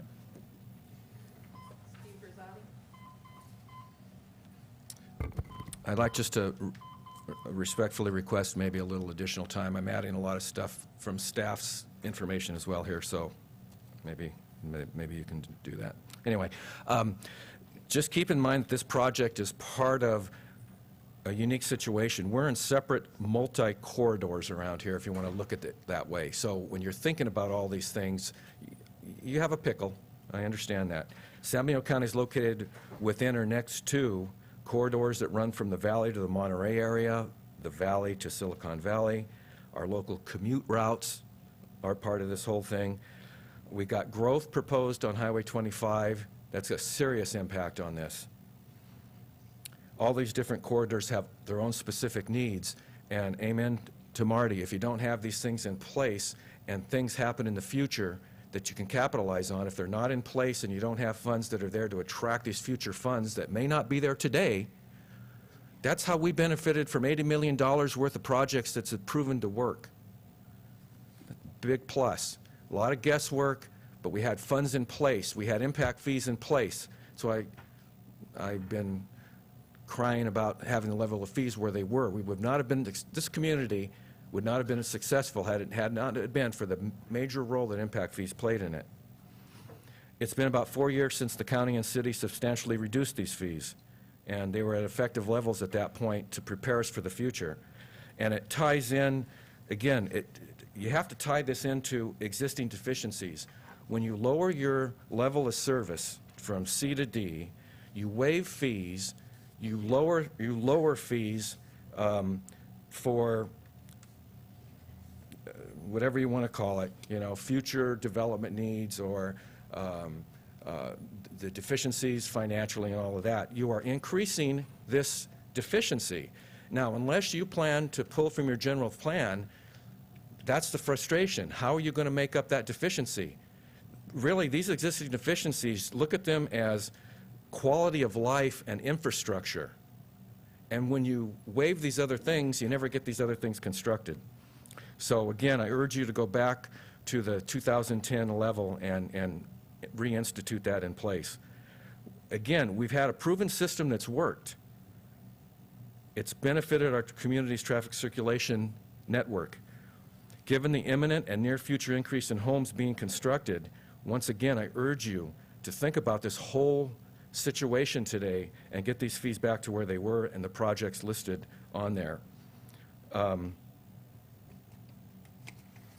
Also, let's not forget what's been kind of discussed in the past, which is this multi-corridor concept, which Lisa kind of got into.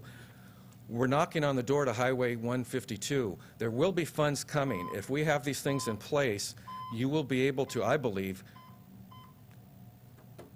lobby the state to put more funds into this Highway 25 widening. And I know it sounds like a joke, but we were told the same thing on the Highway 25 bypass. We were told back then from the state, you're on your own. That's your baby. Luckily, we had the gumption and this community got together politically, you know, with the vote and all this other things.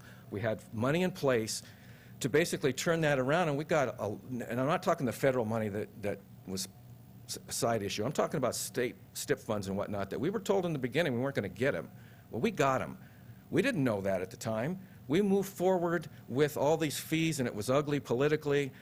The frustration was at that time, nobody wanted to increase the traffic fees because we were growing like crazy. Well, look what it did to us. Same thing here. If you're not growing or you're growing, you still need the fees. So please, think about this whole situation and bite the bullet.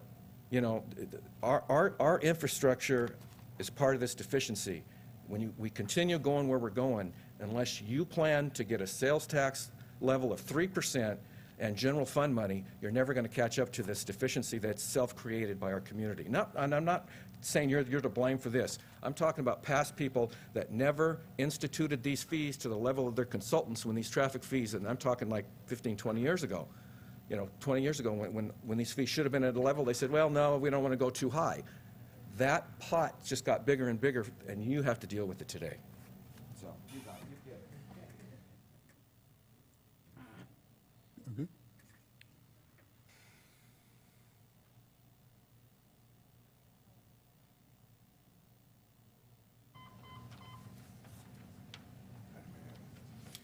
Mr. Chairman, I think Lisa should be commended if she could wade through those 22 sources of funding, government funding, and she was able to find 3 that would apply to this project. Lisa, you will be missed. That's a compliment in case you missed it. And Caltrans made a presentation a few years ago about widening Highway 25. We're going to widen Highway 25, widen Highway 25. We're going to make either on the east side or the west side of the current one, nice big 4-lane strip, and that we're going to run down 10 miles to where it chokes down to a 2-lane again. And that, okay, they'll eventually get to the 101. A comment was made, what's happening to Route 156, Route 25 intersection? And well, that'll be another 20 years. Right now we've got Highway 25 stoplight at 156. And we've got a light turn screen. We've got a 200-yard dash to the choke point. So we're going to widen Highway 156. We're still going to have that stoplight. Excuse me, we're going to widen Highway 25. We're still going to have a stoplight at 156, so we'll have a 10-mile race to the choke point. That's not going to improve things a whole lot. If they put the flyover at 156.25, you would at least help the 156 traffic. It's still going to have the race to the choke point on Route 25, whether it be half mile or 10 miles down the road.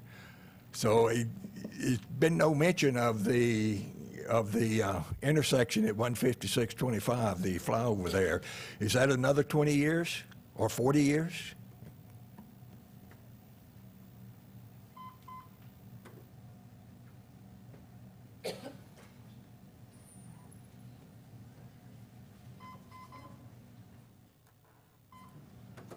Good morning, Supervisor Munzer, supervisor, staff, neighbors.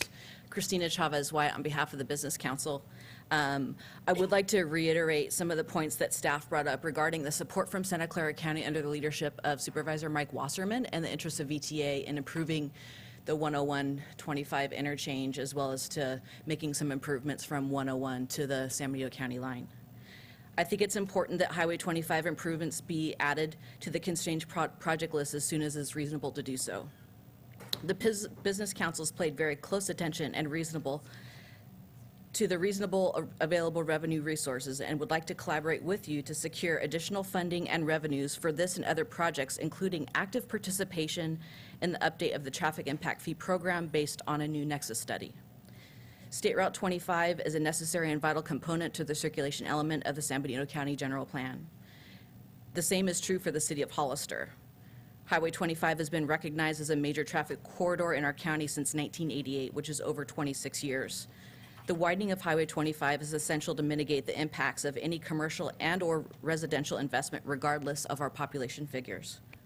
Highway 25 safety, widening, and flow improvements are absolutely critical for meeting current needs of our everyday and large growing community population and for the movement of commerce and visitors.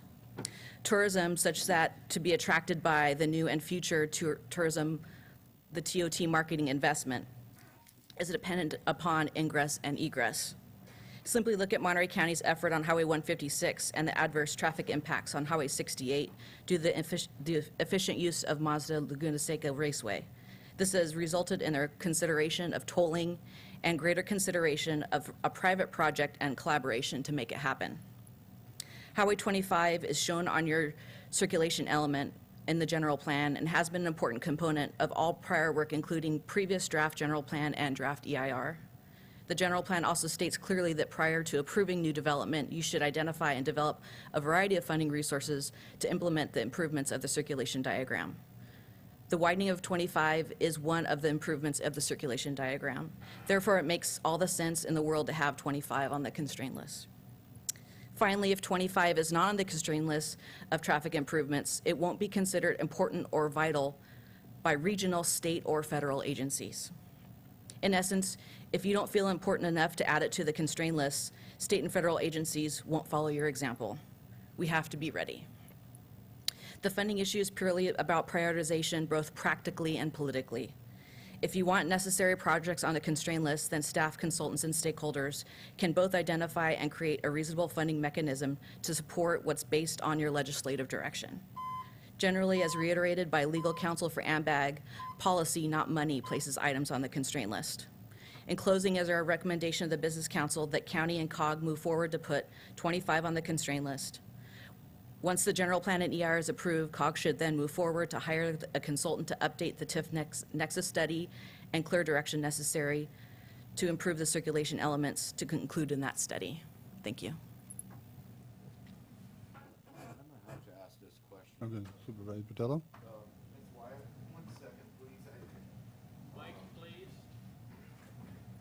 Thank you. The question I have for the Business Council is that, as Mr. Rosati was here just a second ago, returned the impact fee back to the level it was a couple of years ago. Would this Business Council support that? I think we'd be open to a discussion about increasing the traffic impact fee to make improvements to most proactively identify the impacts of growth and investment and make sure that those impacts are mitigated properly. Okay, because, you know, being a representative on COG and listening to the business community, developers, impact fees were a constraint as far as moving the county forward with, you know, economic development. And we lowered them.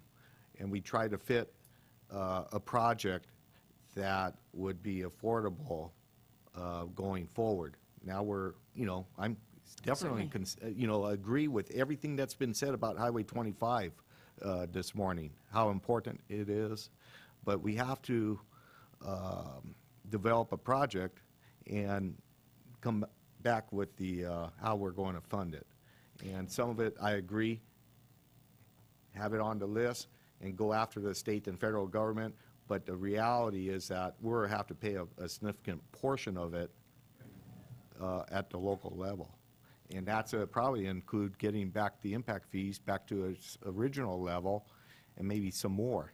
I think it's definitely worth a consideration. I would like to point out too that the Business Council isn't an anti-tax, anti-fee, as long as there's a reasonable nexus. For example, we supported the high school bond, et cetera, and we'd like to have a very reasonable consideration of future taxation, future revenue for the county, et cetera, and consideration of a transportation tax measure. I actually worked on one of the 3 failed transportation measures that was proposed in Monterey County. So there is a lot of experience there. A lot of it is maintaining dialogue, increasing dialogue, and bringing more folks to the discussion before you go to them with your handout. And it's the same is true with impact fees as well as taxes. Thank you, Mr. Chairman. Thank you, Ms. White. You're welcome. Anybody else like to address the board at this time? Okay, seeing none. Lisa, did you, okay.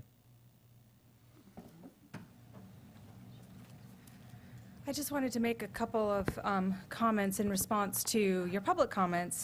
The first one is I have our regional transportation plan, which was adopted final June 2014, in Appendix C, which is the transportation project list on page C2.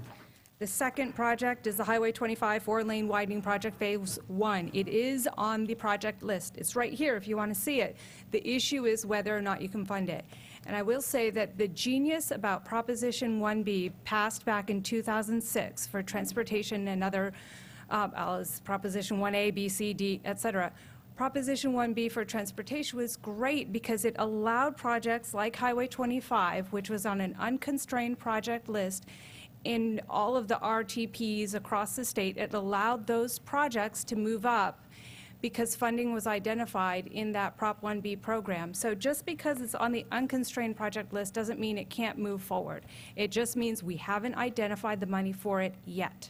Okay? There are a little bit of devil in the details, but we can get through those. So I agree that Highway 25 is absolutely critical, like the rest of the speakers. It's just about the money, in my mind.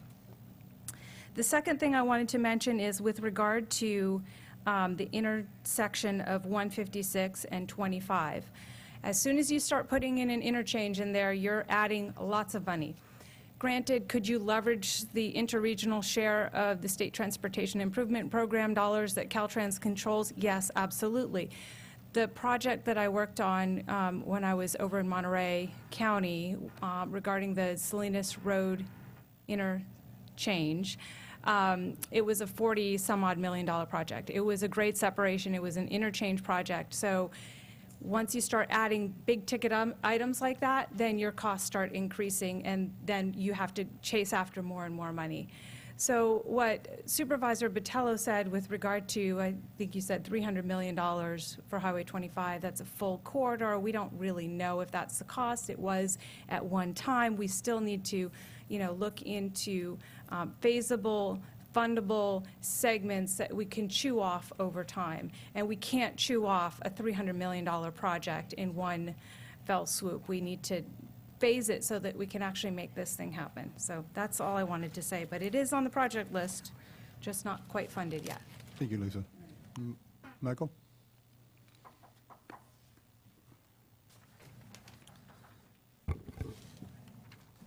Mr. Chairman, board members, my name is Michael Groves, and I'm the president of EMC Planning Group in Monterey. I am currently your general plan consultant, and I want to thank the chairman first for moving this item up. I appreciate it. It's twice you've done that for me, so I'm going to start to owe you. You're going to pretty soon. I'm going to start to owe you. I was asked by Lisa and by staff to be here today to talk a little bit about the relationship of this conversation to the general plan. And so I want to thank Lisa first for making a fine presentation to the board and providing some more detail about this subject matter. So thank you, Lisa, for doing that. I have a little handout that, if you could pass out. So in relation to the general plan, as you see this handout, it's pretty simple. It's a one-page handout with some graphics to it. And it just talks a little bit about some of the things that you already know about in terms of the general plan, but it also makes some recommendations at the end that I'll talk about. And it's not anything that you haven't heard from other speakers today, but if I could try to hit some of the high points of this conversation. I mean, let's start with the fact that common sense, logic, and, you know, just basic technical analysis of Highway 25 tells you Highway 25 needs to get improved. I mean, there has been some political maneuvering, some politics that have gotten in the way over time that have caused this conversation to get complicated and confusing for everybody. And I think Lisa's help with her presentation clarify what the parameters are, what's the playing field. And I think it's important to recognize that you are now, in all of that politics and all that confusion, you are now preparing a general plan update. And that general plan update basically has population growth, and it has new housing starts. It's trying to attract tourism. It's trying to attract new business to the community. And when you do that, when you attract those types of things and you prepare a general plan, you have to have implementation of that general plan, and that means you have to have transportation corridors, and you have to be able to fund those transportation corridors. So everybody's talked about funding today. So let's talk about that a little bit. Let's kind of back up a little bit.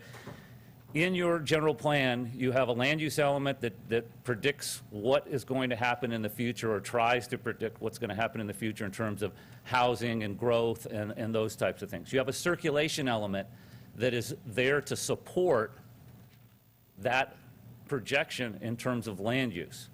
And in the circulation element, if you notice on your maps, Highway 25 project has been in existence for 25 years. Since 1988, it was put forward as part of the plans for this county. It's been in every general plan. It's been in every transportation plan up to this point in time. And it's still a part of the transportation plan, as Lisa stated. What's not happening is it's not on the constrained list. And I think that is a problem, and I think it needs to be looked at seriously by this board, and we'll talk about that some more as we go through. State and federal funding is critical to this, as Lisa talked about, and the state and federal funding is not recognized for a project that's not on the constrained list. So the constrained list is a very important tool that the RTP has and COG has to identify which projects are vital for the community. And clearly 156 and 25 are vital for the community. And so let's talk about a little bit about the disconnect. I see not being on the constrained list as a disconnect for what we're doing in the general plan. So the board is directing us to have this general plan that has flexibility, encourages investment in the community, encourages economic growth, and yet the disconnect is we're not going to provide the transportation infrastructure that we need to support that. That's a disconnect. Doesn't work, all right? So in a normal implementation scenario, when you go through a general plan, your next step would be to do zoning, to do implementation of the things that are in the general plan, which would be the RTP and having COG say we want these transportation connections put into the RTP and have them move forward and fund them. So one of the challenges you're going to have as a board is what the public has been talking about. What's the funding source? Lisa's been talking about what's the funding source. And I think it takes some political will and leadership going forward. Think about it in terms of not today. Think about it in terms of you're doing a 20-year general plan, maybe longer than that, and you're doing an RTP for 20 years. And yes, Lisa said, you know, the funding doesn't look good for the next 10. But as a couple of the speakers said, unless you're on the list, you don't have a shot. You're not even in the game. So you're on the list, but you're on the unconstrained list. And the federal government and the state government looks at the unconstrained list as it's not a vital project in your community. If it was vital, it would be on the constrained list, and you'd be looking at funding sources. So I think you need to look hard at that for funding sources. And Caltrans is already working forward, and Lisa talked about Caltrans is working forward with you to set a plan line, to set a route line. That's step one. What you want to do is you want to move to step 2 and step 3, and whether it's in a phased fashion or whether it's the whole thing at once, you want to move forward towards that end game. With regard to the general plan and the EIR for the general plan, I want you to think about it like this. If you're on the constrained list, if the RTP had it on the constrained list today, which it's had it on for almost 25 years, it's been a part of your programming, you know, you would assume that improvement was going to happen as a future baseline within your EIR. So once you assume that's going to happen as a future baseline within your EIR, then you're setting up your TIF fees and your other fees to have mitigation towards that improvement. As on the constrained list, it connects what you're doing with the land use element and trying to promote economic development, it connects it to the circulation element. They connect each other. And without it being considered a vital project in the community, it's a disconnect because it was said today, it's at level of service E. We know it's congested. And if you add one more trip to it, it's going to be more congested. And so in our world, when we're doing environmental impact reports, if somebody downtown decides they want to add some seats to their restaurant, now all of a sudden, do they have a significant impact? Do they actually have to write an EIR because it's a significant impact that they have to override, do overriding findings? Because you can't do that with a negative declaration. You can't do it with an initial study and negative declaration. You have to write an EIR. Do you want to be in a position where you're attracting people to the community, but you tell them, well, everything you do, you have to do an EIR because you have a roadway that's not even foreseeably looked to be funded? That's a problem. And it's going to be a problem going down the road. So again, I ask you to think 20 years out, think 30 years out. That's what you're planning for, is the long horizon, not the short horizon. There may not be any funds today, but if you don't have it on the constrained list, you have no shot of being looked at from the state and federal government, and you have really no shot at supplementing those funds unless you get more support from the public by having it on the constrained list. You have to send the message politically that this is an important issue for you. There was a few other things that were said that I think are important, and you know, it has to do with the funding piece of it. The core revenue piece that the COG board took on, they basically said, we want to deal with core revenues. I think you have to think on both sides of that sheet. I think you have to think core revenues, we have local streets we need to fix, et cetera, but you have to think long term. And I know I've said that several times. You have to think long term and you have to think big picture. If you don't start that process now, you're, as Lisa described, you're always reaching forward for that deficit. You're always behind the 8 ball on the deficit. So I would really encourage the board, if you take a look at the handout I gave you, it goes through several of these things I talked about, and at the bottom end, it talks about recommendations. And I strongly recommend that this board take leadership about Highway 25, and whether you think there's a funding source or not within the next 10 years, you take leadership and ask the COG board to put it on the constraint list. Now, you can't just make a request and ask them to put it on the constraint list. You're going to have to provide them some evidence about why it should be on the constraint list. And that evidence has to do with funding sources. Is a sales tax revenue a potential funding source? Of course it is. Can you put it on the constraint list with an of course it is sales tax revenue? Of course you can. They do it all over. I work all over the state. And most of the transportation agencies say, well, we think we're going to get a sales tax measure in, 10 years from now, or in 5 years from now. And so they put it on the constraint list, and they rely on their TIF fee, they rely on their sales tax measure that they're going to get, and they rely on some state and federal funding. And the second piece is, I think that this board has to go back to their TIF fee and reinstitute the full project, which means you need to do a nexus analysis and figure out that cost. And Lisa's doing a regional nexus analysis, so we can do a coordination there between the county and the COG. But that needs to be put in place for the full widening of Highway 25. So I saw there was a question coming at me. So. Okay, before I turn it over to Supervisor Patello, Michael, however we got to this point, and it was a combined effort of the city, this Board of Supervisors, and COG. We took it off the constraint list. I don't think it's an issue. We want to get it back on the constraint list. Right.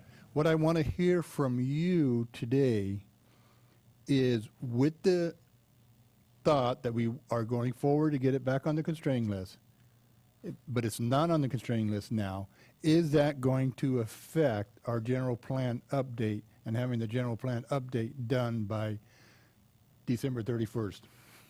And it's a really good question. I went through some thinking about this, and I think that it will not affect the timing of the general plan, because on May 6th, this board accepted a general plan document and agreed to fix that document in place as a project description so we could prepare an EIR. I see a window, and that window is right now. We're actually working with our transportation consultant and our air quality consultants, et cetera, to peer review and update our technical analysis for the EIR on the general plan. And that window of time is to put the highway improvement back on the constrained list and make that request. It doesn't necessarily need to go on the constrained list, but at least the COG board needs to say, staff, we want this back on the constrained list. If we have that, if we have this board asking that question and the COG board saying we want it on the constrained list, and Lisa goes through her nexus analysis and figures out what the costs are and allocates those costs, and it happens at the end of this game, at the end, when I say the end of the game, meaning the end of the general plan process, that's fine. I think it's fine. We need to be on that path, and we need to be on that path in a way that you're directing it from here, and I've said this, how many hearings have you heard me say that this board needs to take the leadership to direct COG, then COG needs to take the leadership to direct AMBAG, and et cetera, et cetera. So there's that synergy that we have to have between these agencies that has been missing. It's gotten confused, it's gotten political, and all of those types of things. And here's the bottom line in terms of the board. If I write the EIR and there's no action taken, I'm going to write the EIR, and I can guarantee you what the result's going to be. I'm going to say Highway 25 is deficient. You need to improve Highway 25. There's a widening project out there. It becomes a mitigation of your EIR. It becomes an obligation, and it shouldn't be your full obligation because it's partly a state obligation, right? It's their highway. So I don't want to be in a position as an EIR consultant to be sitting there saying, we've got a deficiency, it's got to be corrected, there's no option other than to say, we need to improve this, and it becomes an obligation. Now, we'll write that language delicately so that it's not all on the county shoulders because it's a state highway. But rather than have it be a mitigation that it has to get done, we can assume that it's going to get done as a part of a future baseline in the EIR, and then write the mitigation that people need to contribute their TIF fees. The county should consider other revenue sources. We have a policy in the general plan, and it's policy, actually it's too small for me to read. It's policy C-1.4, funding sources.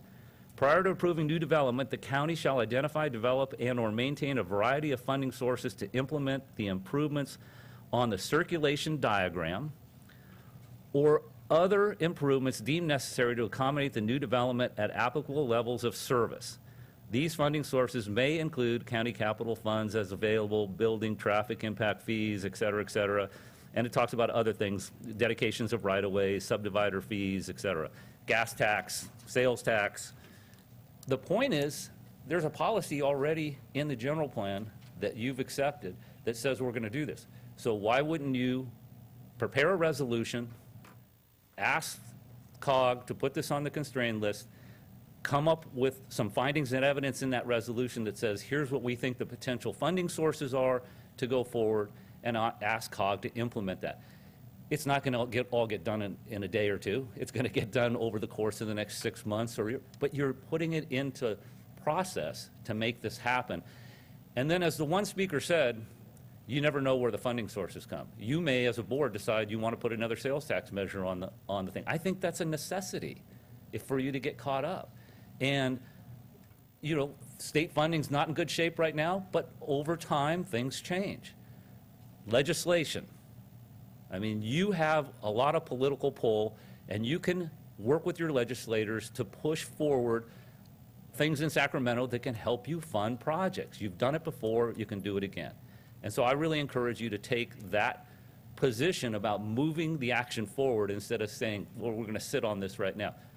Get the politics out of the way. Get all of the stuff that people have been throwing at you and all the confusion, because what I've watched is just confusion. It's confused me.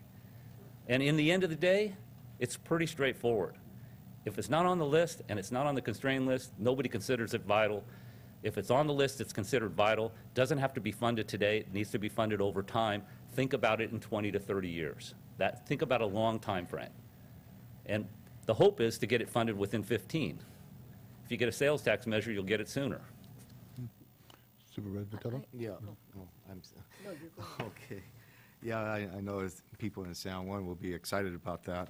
But getting back to the cost analysis, how do we do a cost analysis when we don't have a defined project and the phases in which we want to move forward? And how do we incorporate that into our general plan without delaying it? And because a delay with our general plan is absolutely out of the question. Understand.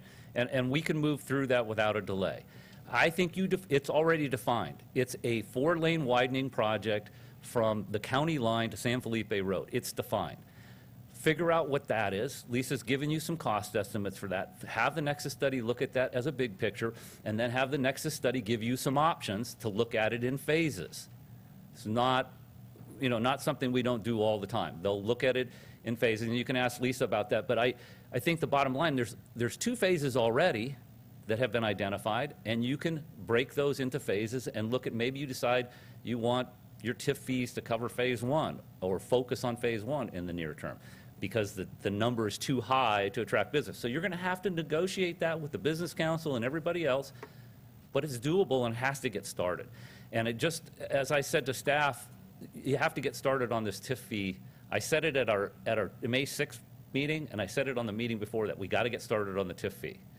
And it's a longer process than we all like it to be, because you got to do the Nexus study, you got to negotiate with the Business Council and other people in the community, and you got to figure out what's that balance point about how much you could charge on a rooftop to make it work. But I can tell you, there's a lot of rooftops coming, and you're going to miss the window of catching that money from those rooftops, because they're coming, and they're coming right now. And it's all of those projects that have been kind of held back through the economic downturn. First, we didn't have a sewer plant. Then we had an economic downturn. And now the window's starting to open up. And so we're writing 2 or 3 EIRs right now that Byron's got us working on. He's got other consultants working on other EIRs on projects, and they're going to come at you. And you'll miss the window. And I think Supervisor De La Cruz talked about, where's that money? It's like, we're going to miss the window to collect that money and put it in the account for this project. Supervisor Barris? Thank you, Mr. Chair. Michael, to put it on the constraint list and have funding reasonably available, could we be as vague, I guess you would call it, or as our funding sources on C1-4 or 1.4, could we use that as our funding sources without being specific about years and timelines? Because we mentioned everything that we probably will be using for our funding. I think you can, and I Can think, be that, yes, I mean, so to speak, then why not move forward with a request? well, in other counties that we've worked in, they've said, we're going to have a sales tax measure put in place in the next 5 years. And that's one of their funding sources. We have a TIF fee or a regional transportation fee, that's another funding source. We know state monies are out there. So we're going to put it on the constraint list because it's a priority and we want those fundings to be in place, and we're going to have these things. Now, whether that sales tax gets voted in a 2/3 vote or not, I mean, who knows? But I've seen jurisdictions rely on statewide surveys and other mechanisms that they've gathered information on to say, we think that the public's appetite for increasing the sales tax by a half to improve their time to get to work and back is very good. And they've relied on that, saying that we think we're going to get a sales tax measure done in 5 years. So, I mean, it's been, and you can call that vague, but it's, unless you move forward with that initiative as a board and taking that leadership, that political will, once you get there, your next step will be let's look at a sales tax. And then you start looking at the sales tax, and then you start talking to your legislators. And the legislators, you go, listen, we want to get this highway done. We want you to start working in Sacramento to get us some money. And then the next step is, all of a sudden, it starts coming together. And then COG is looking at, well, let's get with Caltrans and start getting some serious plans on this roadway. It's a long, as you guys know, it's a long process, and it takes. So we can be generalists. Yes. I guess my question is, Yes. without naming specific dates, but what we plan to do to fund in the future. You can name various, they have to be reasonably available mechanisms, okay? And they're reasonably available. You've done it before. If you didn't have a sales tax measure before, you'd go, well, maybe it won't happen in this county. Well, you've done it before, and it's worked. And if you look at the improvements that have happened on the highways, it's because of that political will that took place at that time. Okay. Mr. Chair? Thank you, Mr. Chair. Mr. Chair. Supervisor Rivas? I really appreciate your comments, Mike. You know, to say that this is a very long process is one thing, but here in San Benito County, it seems like we make it even longer. You know, and I appreciate your comments saying that you look at this and it's frustrating, and it is frustrating when you read staff report, you know, how COG board took 3 important actions, you know, to take it off of the, it went from the constrained list to the unconstrained list. And then you had the COG board that said, you know, they don't want to have a consideration of any funding sources. And so here we are having this lengthy discussion, and I think that what has been said by yourself and by my colleagues is, you know, we need to move forward and we need to set up ourselves to take advantage of funding in the future, whether it be from the state level, from the federal government. You know, we certainly need to set ourselves up, because this isn't about us, it's about future, you know, not only our existing population, but future, the residents that are going to reside here. You know, certainly Highway 25, as is Highway 156, is a huge priority for our community. Not now, but it, you know, even more so in the future when we do have new residents.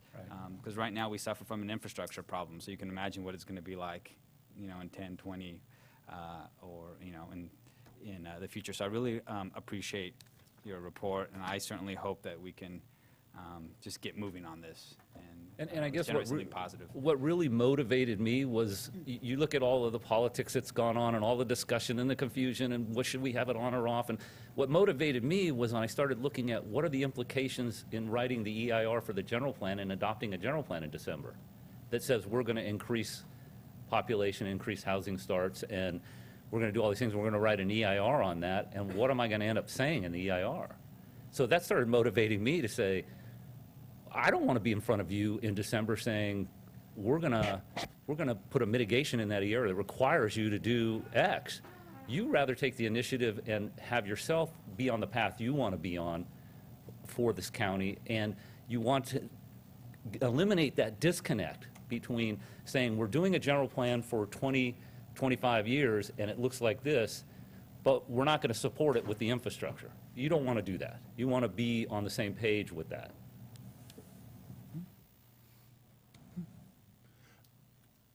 I'd like to invite Mayor Velasquez up here. I invited him to come, give a perspective of the city and the Highway 25 and what it means to the city.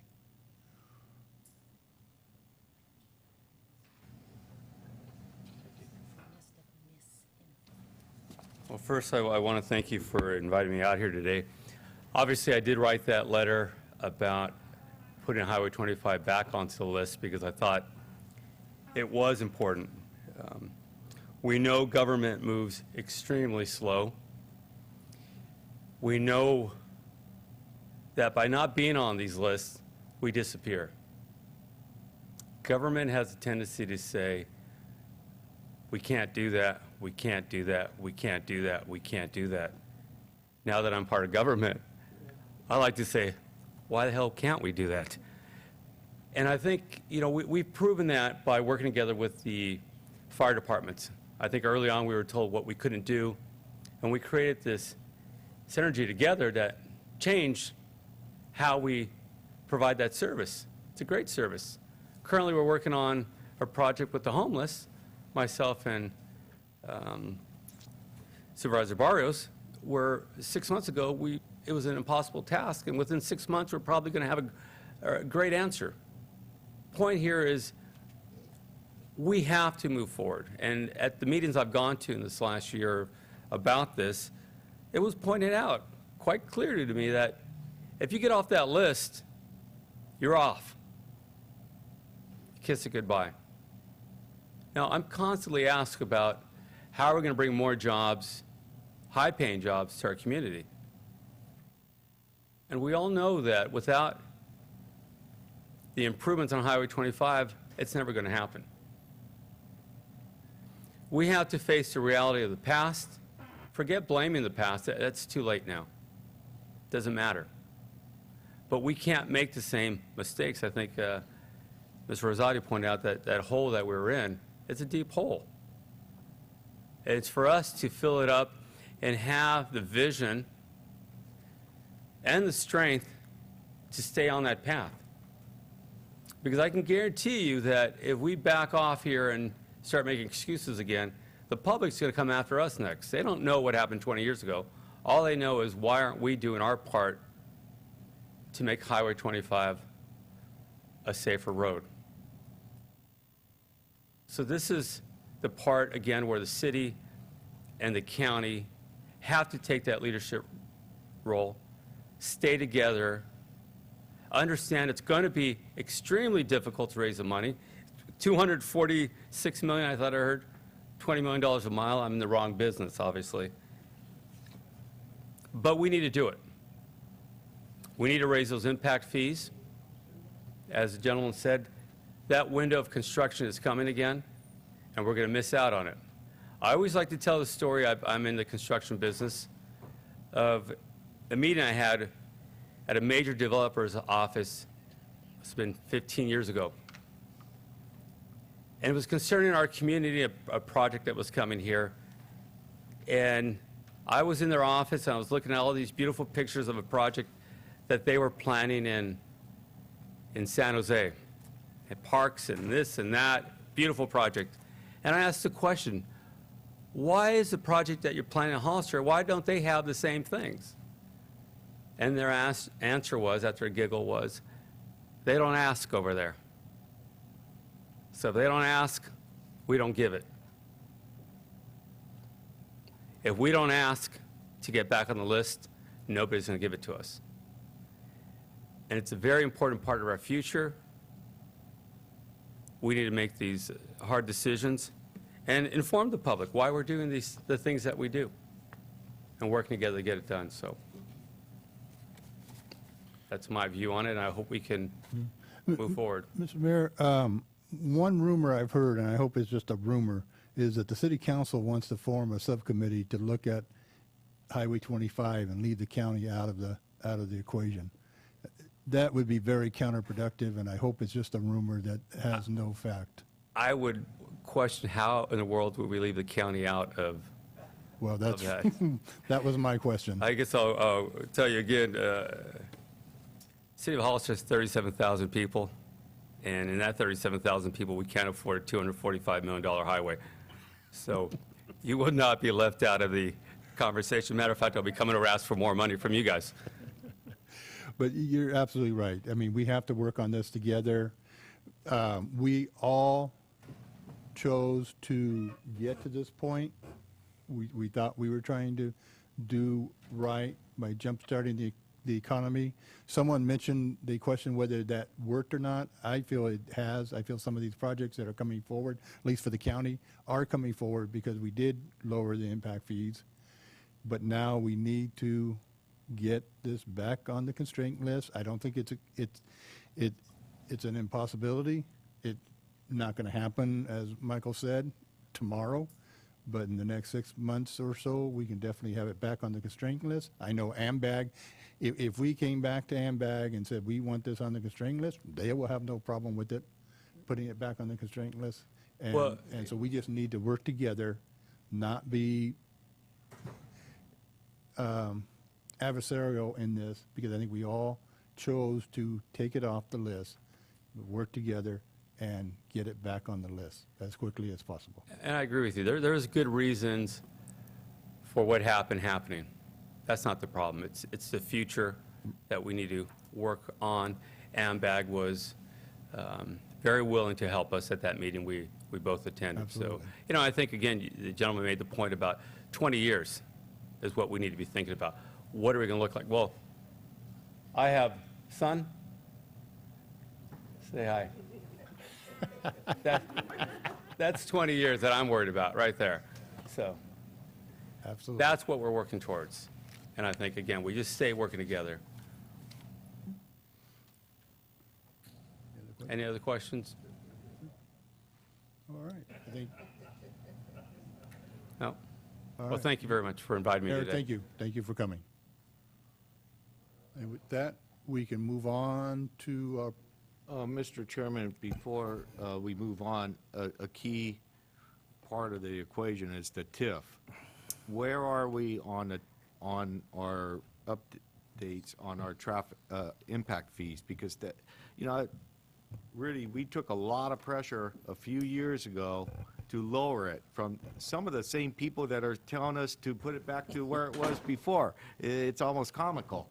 But, you know, where are we at with that? And how does, if we put this back on the constrained list, does the traffic consultant that's performing the nexus to all of our projects, and I do want to emphasize that 25 is not the beginning of all and all road in San Mateo County. We do have core roads and rural roads that need to be maintained going forward, so we can't gut that.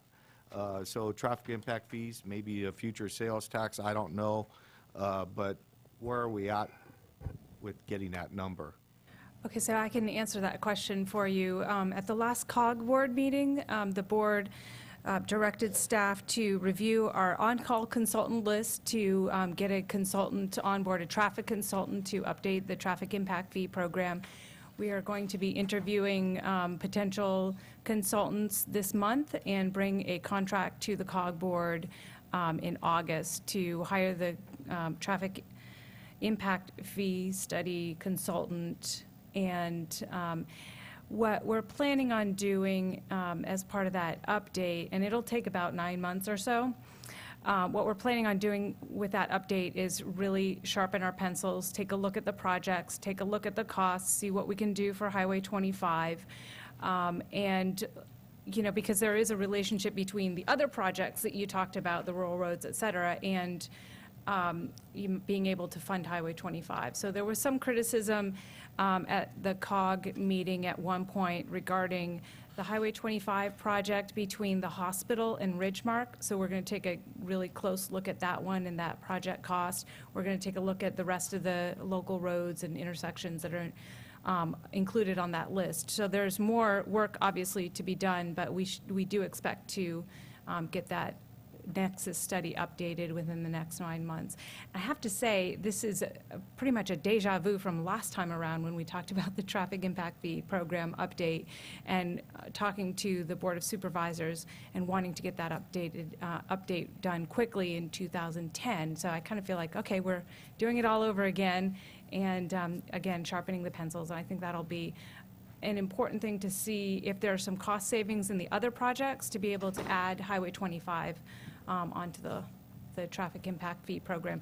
And then we're going to have to start talking about the other public sources that can match traffic impact fees too. So it's going to be a lengthy, hard discussion, but I think it's worth it because Highway 25 is critically important. And to set the traffic impact fees is a function of COG, not this board, correct? Right. So the regional impact fee program is designed to be a regional approach, as in San Benito region approach, to recognizing that traffic isn't confined within the city of Hollister or within the county. I mean, you go in the city, you go out of the city and into the county. So it's sort of, I guess, kind of like water, it flows everywhere.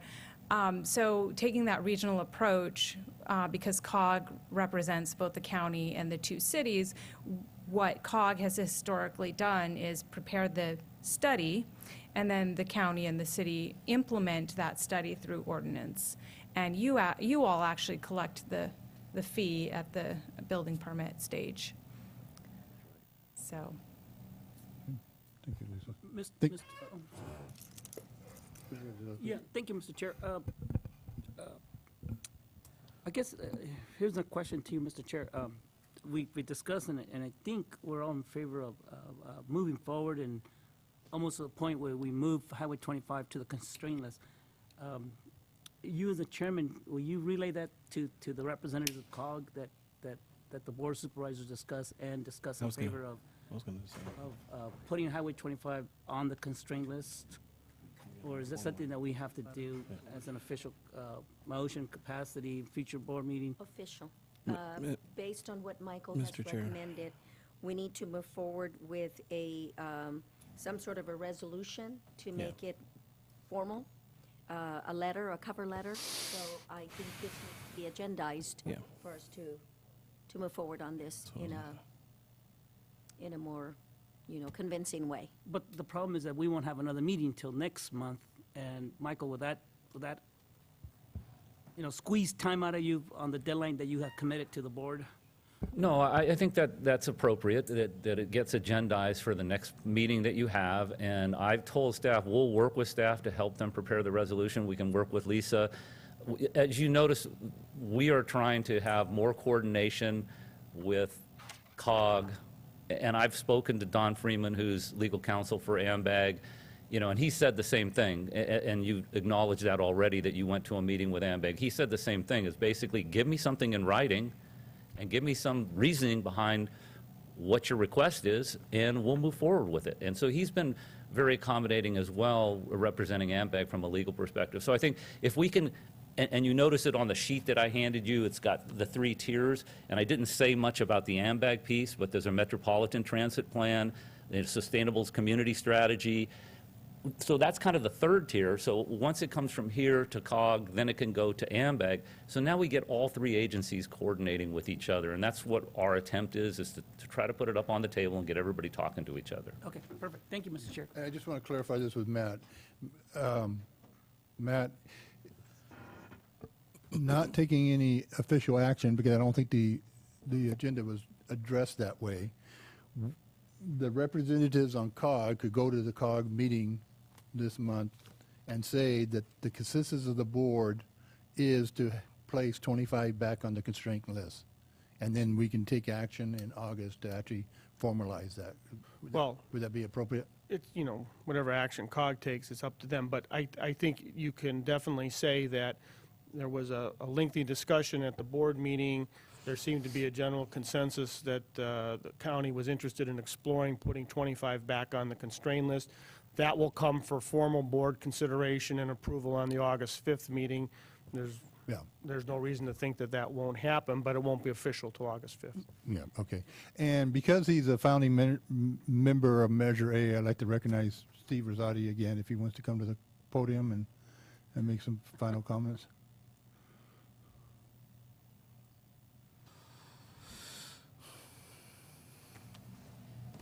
Thank you. I didn't want to come to the podium for that, but anyway, thank you.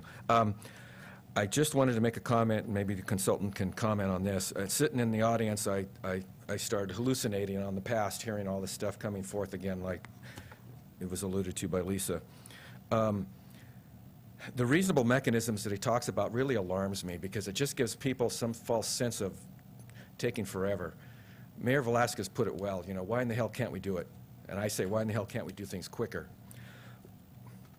Sitting out there again, when I think of economic development, I think of waiving fees, I think of special interest, you know, trying to have mercy on certain sectors or certain areas.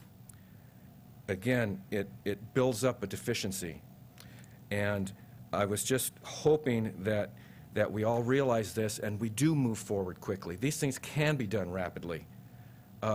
Honestly, you know, sometimes decisions, it takes, you know, one meeting, it's done. It takes you, we're finding out now, 6 months, 3 months, 4 months to build it back up. So let's really get moving forward here and just learn by the past, positive and negative, and really we need to get going. And I think the consultant said it very well. Things are imminent. Things are going to happen. These statistics are going to start blowing San Bernardino County out of proportion again with the state growth rates. And we lost that in the past when past consultants told us to do certain things. So I hate to dig on the past, but please, let's remember this and really get rolling forward. And then, Supervisor De La Cruz, you will see the money. Thank you. I think let's try to get through the public hearing, and then we'll come back basically at 1:30 for the rest of the agenda. Yeah. Okay? So I guess, Matt? Thank you, Mr. Chair. Yeah. Ms. Thompson, the Assistant County Counsel, will present this to the board. This is a public hearing on a proposed water conservation ordinance to be adopted.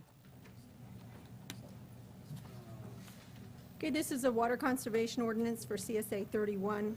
I'm going to skip to what this ordinance does. This is just a brief review of the ordinance. It addresses the need for conservation. I should note that the Homeowners Association has imposed already allocations to the homeowners, and they have done so for some time, but they don't have an enforcement mechanism. So they provide the amount of water that each homeowner can use, but some owners have gone over historically, and they have not been able to address that. So this provides for an enforcement mechanism. It would be effective immediately upon adoption. In addition, it takes a couple different actions. Its main action is to establish allocations of water, but it also indicates that you can't disable or destroy a water meter, and it also prohibits interconnection between the agricultural and domestic water lines. Out there, they have a domestic water system, which is served by the domestic well, and they also use the blue valve water for agricultural purposes. So the main purpose of the ordinance is to establish an allocation scheme. They have allocations both for ag and domestic. After adoption, the overusage would be enforceable, as we'll discuss later. And what it does is it establishes allocations on each month for the ag and also the domestic. It allows the parcel owners to use the water that they're allocated as they see fit, as long as the allotments are not exceeded. And the ordinance indicates that we will consult with the HOA Board of Directors before establishing the water allocations. For the ag water, the ordinance develops 3 types of allocations. Firstly, it's a monthly allocation, so many gallons are given per month. Because there's a carryover provision that was discussed a great deal, should there be carryover or should there not be carryover of a month's allocation, it was decided that there would be carryover. So in order to it be enforceable, there's a cumulative monthly allotment, which is just the sum of the monthly allotments. So in the second month, the person will know how much their total usage to date could be, so that they can use up to that amount of water. And there's also an annual allotment for the ag water. It's basically the ag water that's been provided to CSA 31 through the allocation from the San Benito County Water District, and they also were able to purchase an additional 10 acre-feet divided by 75 parcels. Okay, so we've already talked about the cumulative water, monthly ag water. Can one person transfer water between another? With We haven't addressed, we've discussed that, but it does not allow the formal transfer through the county of ag water because of the administration issues that would be, it would cause additional admin. Okay, so after you reach the yearly ag allotment for agricultural water, the ag water can be turned off and locked until the beginning of the next water year, which ends at the end of February. Or we could put water restricting devices.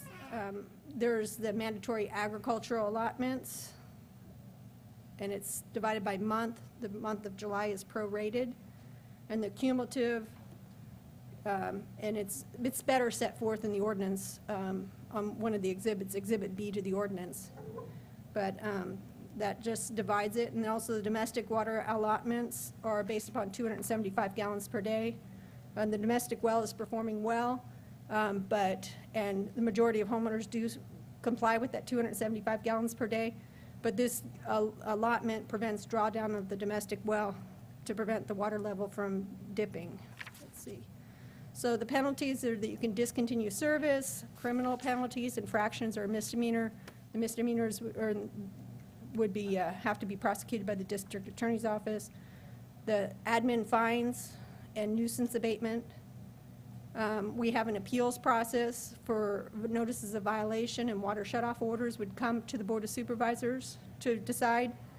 Appeals of course, appeals that are criminal appeals would not come to the Board of Supervisors.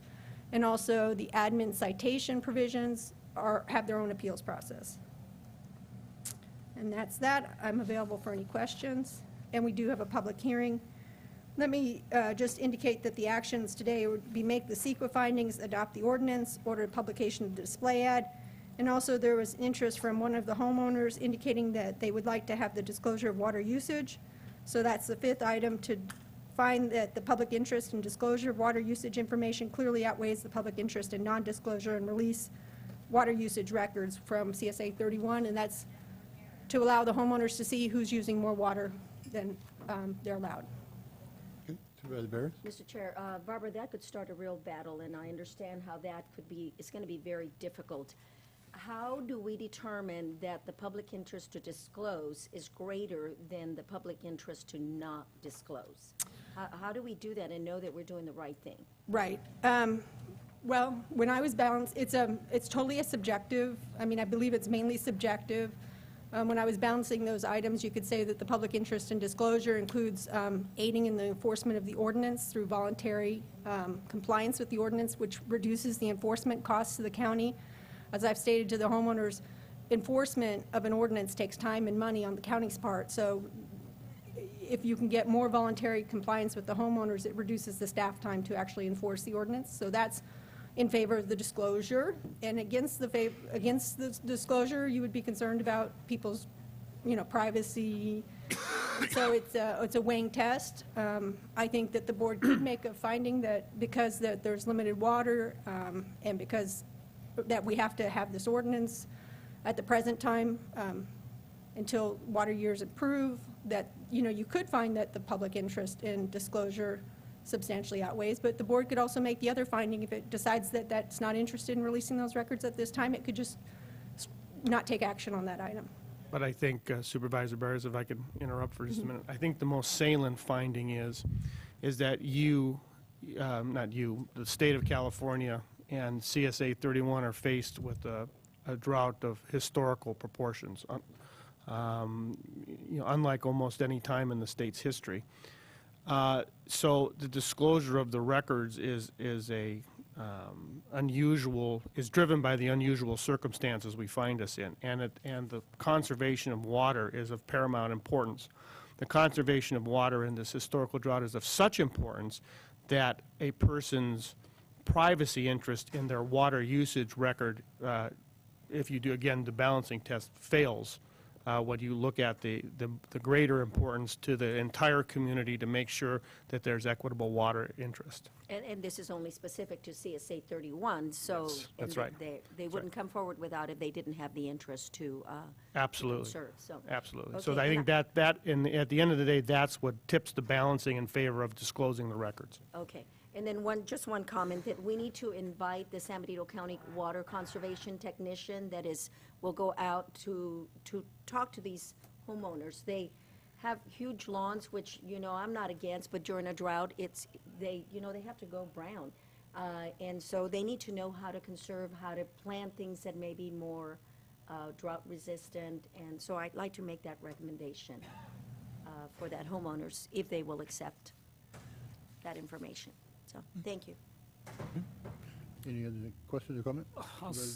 Yeah, I'll make it real simple, Mr. Chair. I just can't support that. I just open up a can of worms, and I don't know where it's going to lead us to the next one, so I have to vote no on number 5. I just can't support that. All right. With that, I will open up the public hearing. Do we have any speaker cards? Okay, I think I'm doing this right here.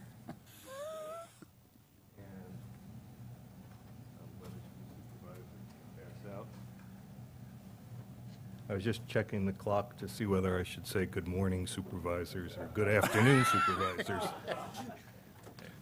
like good night to me. Okay. Should we wait for Jerry to come, or is that? Okay, we know that. Ooh.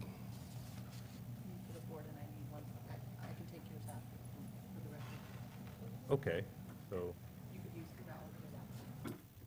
Okay, anyway, to end your suspense, I'm Lou Urick. I'm a homeowner, but I'm also the president of the HOA board. And I'm here today. What we're passing out to the supervisors right now is, it's a letter of support to tell you we've been working, and I'll just synopsize this for everyone. We've been working with the county for a number of months on, hey, what can we do here? Exactly as Barbara had said, not only is it a historical drought year, but it's also been an issue at Stonegate, which is the area that's served by CSA 31 for a number of years of really controlling the water use in the community. And we did on June 30th had a special board meeting. Of course, all the homeowners were invited, and we had a good attendance to explain what we were doing with this ordinance that we were working on with the county. The response was very positive about it, as again was mentioned in the presentation. As far as the scheme, we're really not changing anything that we have been doing all along. We've been making the allotments on a monthly basis. Historically at Stonegate, I've been a resident there for 4 years. Allocations have been a way of life. So none of this is new to the homeowners. What is different, again, is the enforcement aspect of it. We just need a little help here. There's a portion of homeowners that tend to really go beyond their allocations, and it's not fair to everyone in the community, and as a matter of fact, it just puts our water supply in jeopardy, and that's something we don't want to do. Again, at the meeting we had with the homeowners, the response to this proposed ordinance was very positive. I had all positive comments come to me. There was one comment that I did want to mention. Someone made after the meeting not to myself, I believe it was another board member who said, gosh, I've lived here for 20 years and we've never done anything like this. And so my response to that is, yeah, exactly. We need to do something different. I think that means my time's up, so thank you very much. We're in support of this. We worked hard on it. Hope you'll pass this ordinance for us.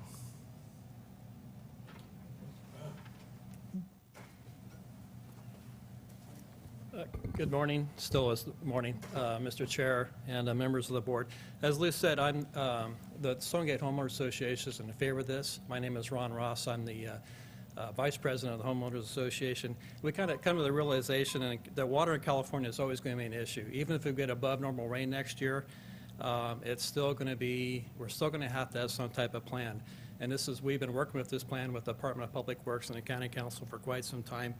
And in order to ensure the community's water supply is going to be adequate, we really believe that this ordinance will be in a mechanism to allow that to happen. So I just want to go on record that the Board of Directors is in favor of this ordinance, and we encourage you to pass that. Thank you. Thank you, Ron. Anybody else would like to address this item in the public hearing? Seeing none, I'll close the public hearing. Supervisor Patello? Yes, I'm certainly pleased that the homeowners associations are in favor of setting down some guidelines and for measures of water conservation. As we're painfully aware, the Stonegate does receive an allocation from the Central Valley project, and it's been reduced significantly, and the homeowners, along with the county's partnership, has drilled a well down there closer to the river. But there's no assurances that that water is abundant or secure going into the future, especially during these drought times and, what they call Zone 3 with the, benefit zone, which I think Supervisor De La Cruz is well aware of, hasn't had any percolation down to that area probably for 2 years, maybe 3.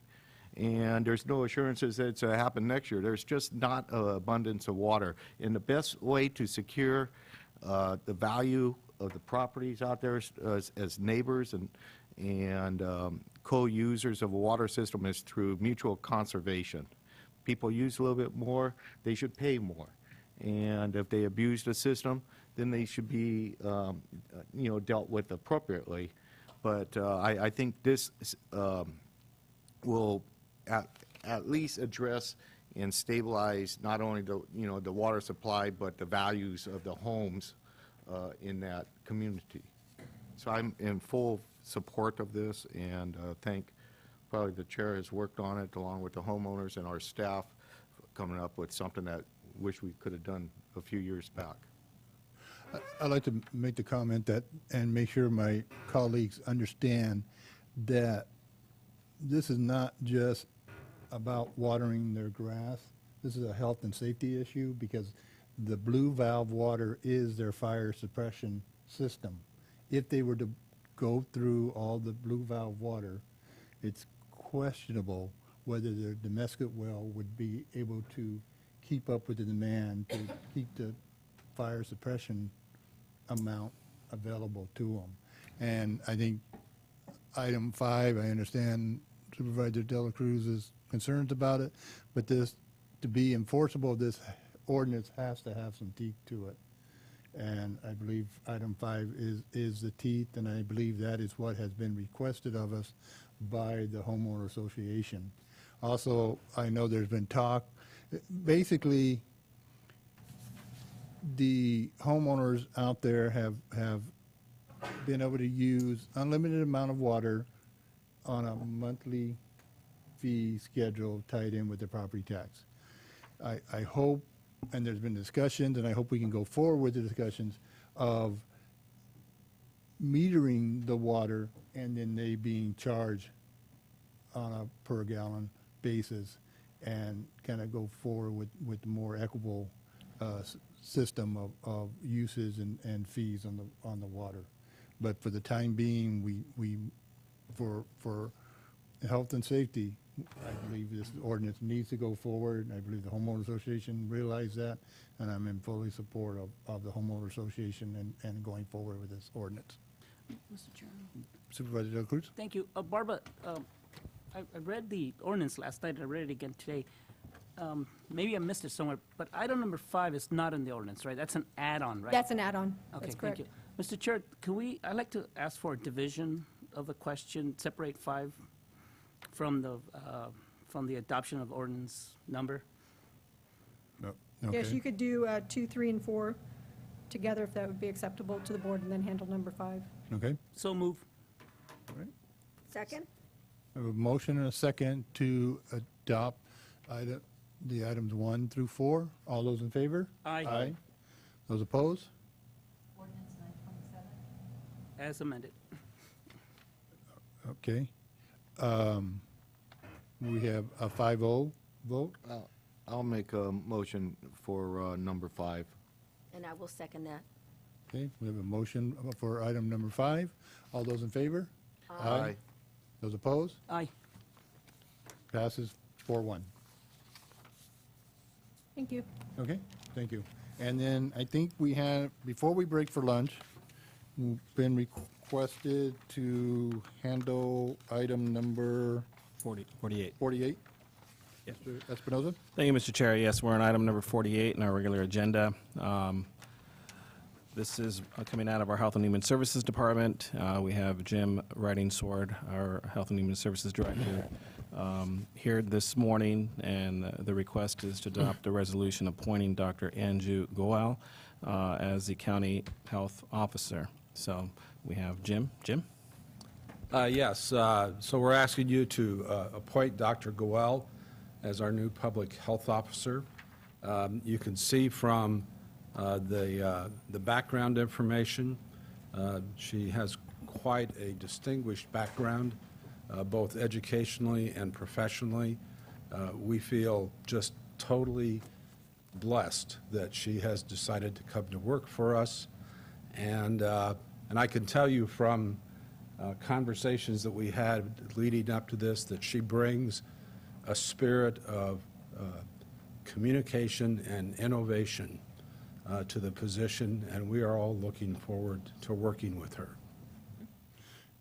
Any questions of a member of the board? Supervisor Vitello? Just welcome, and I hope you enjoyed the morning session. Well, yeah, I do have a little bit more of a sense of some of the issues here now, unrelated to public health, but it's good to know. Thank you so much, and thank you, Jim, for those kind words. And I welcome her. She attended the meeting, the homelessness meeting that we had yesterday, and I appreciate that you were there, and I'm sure you'll continue to support our efforts. Absolutely. Thank you. Anybody from the public would like to address this item?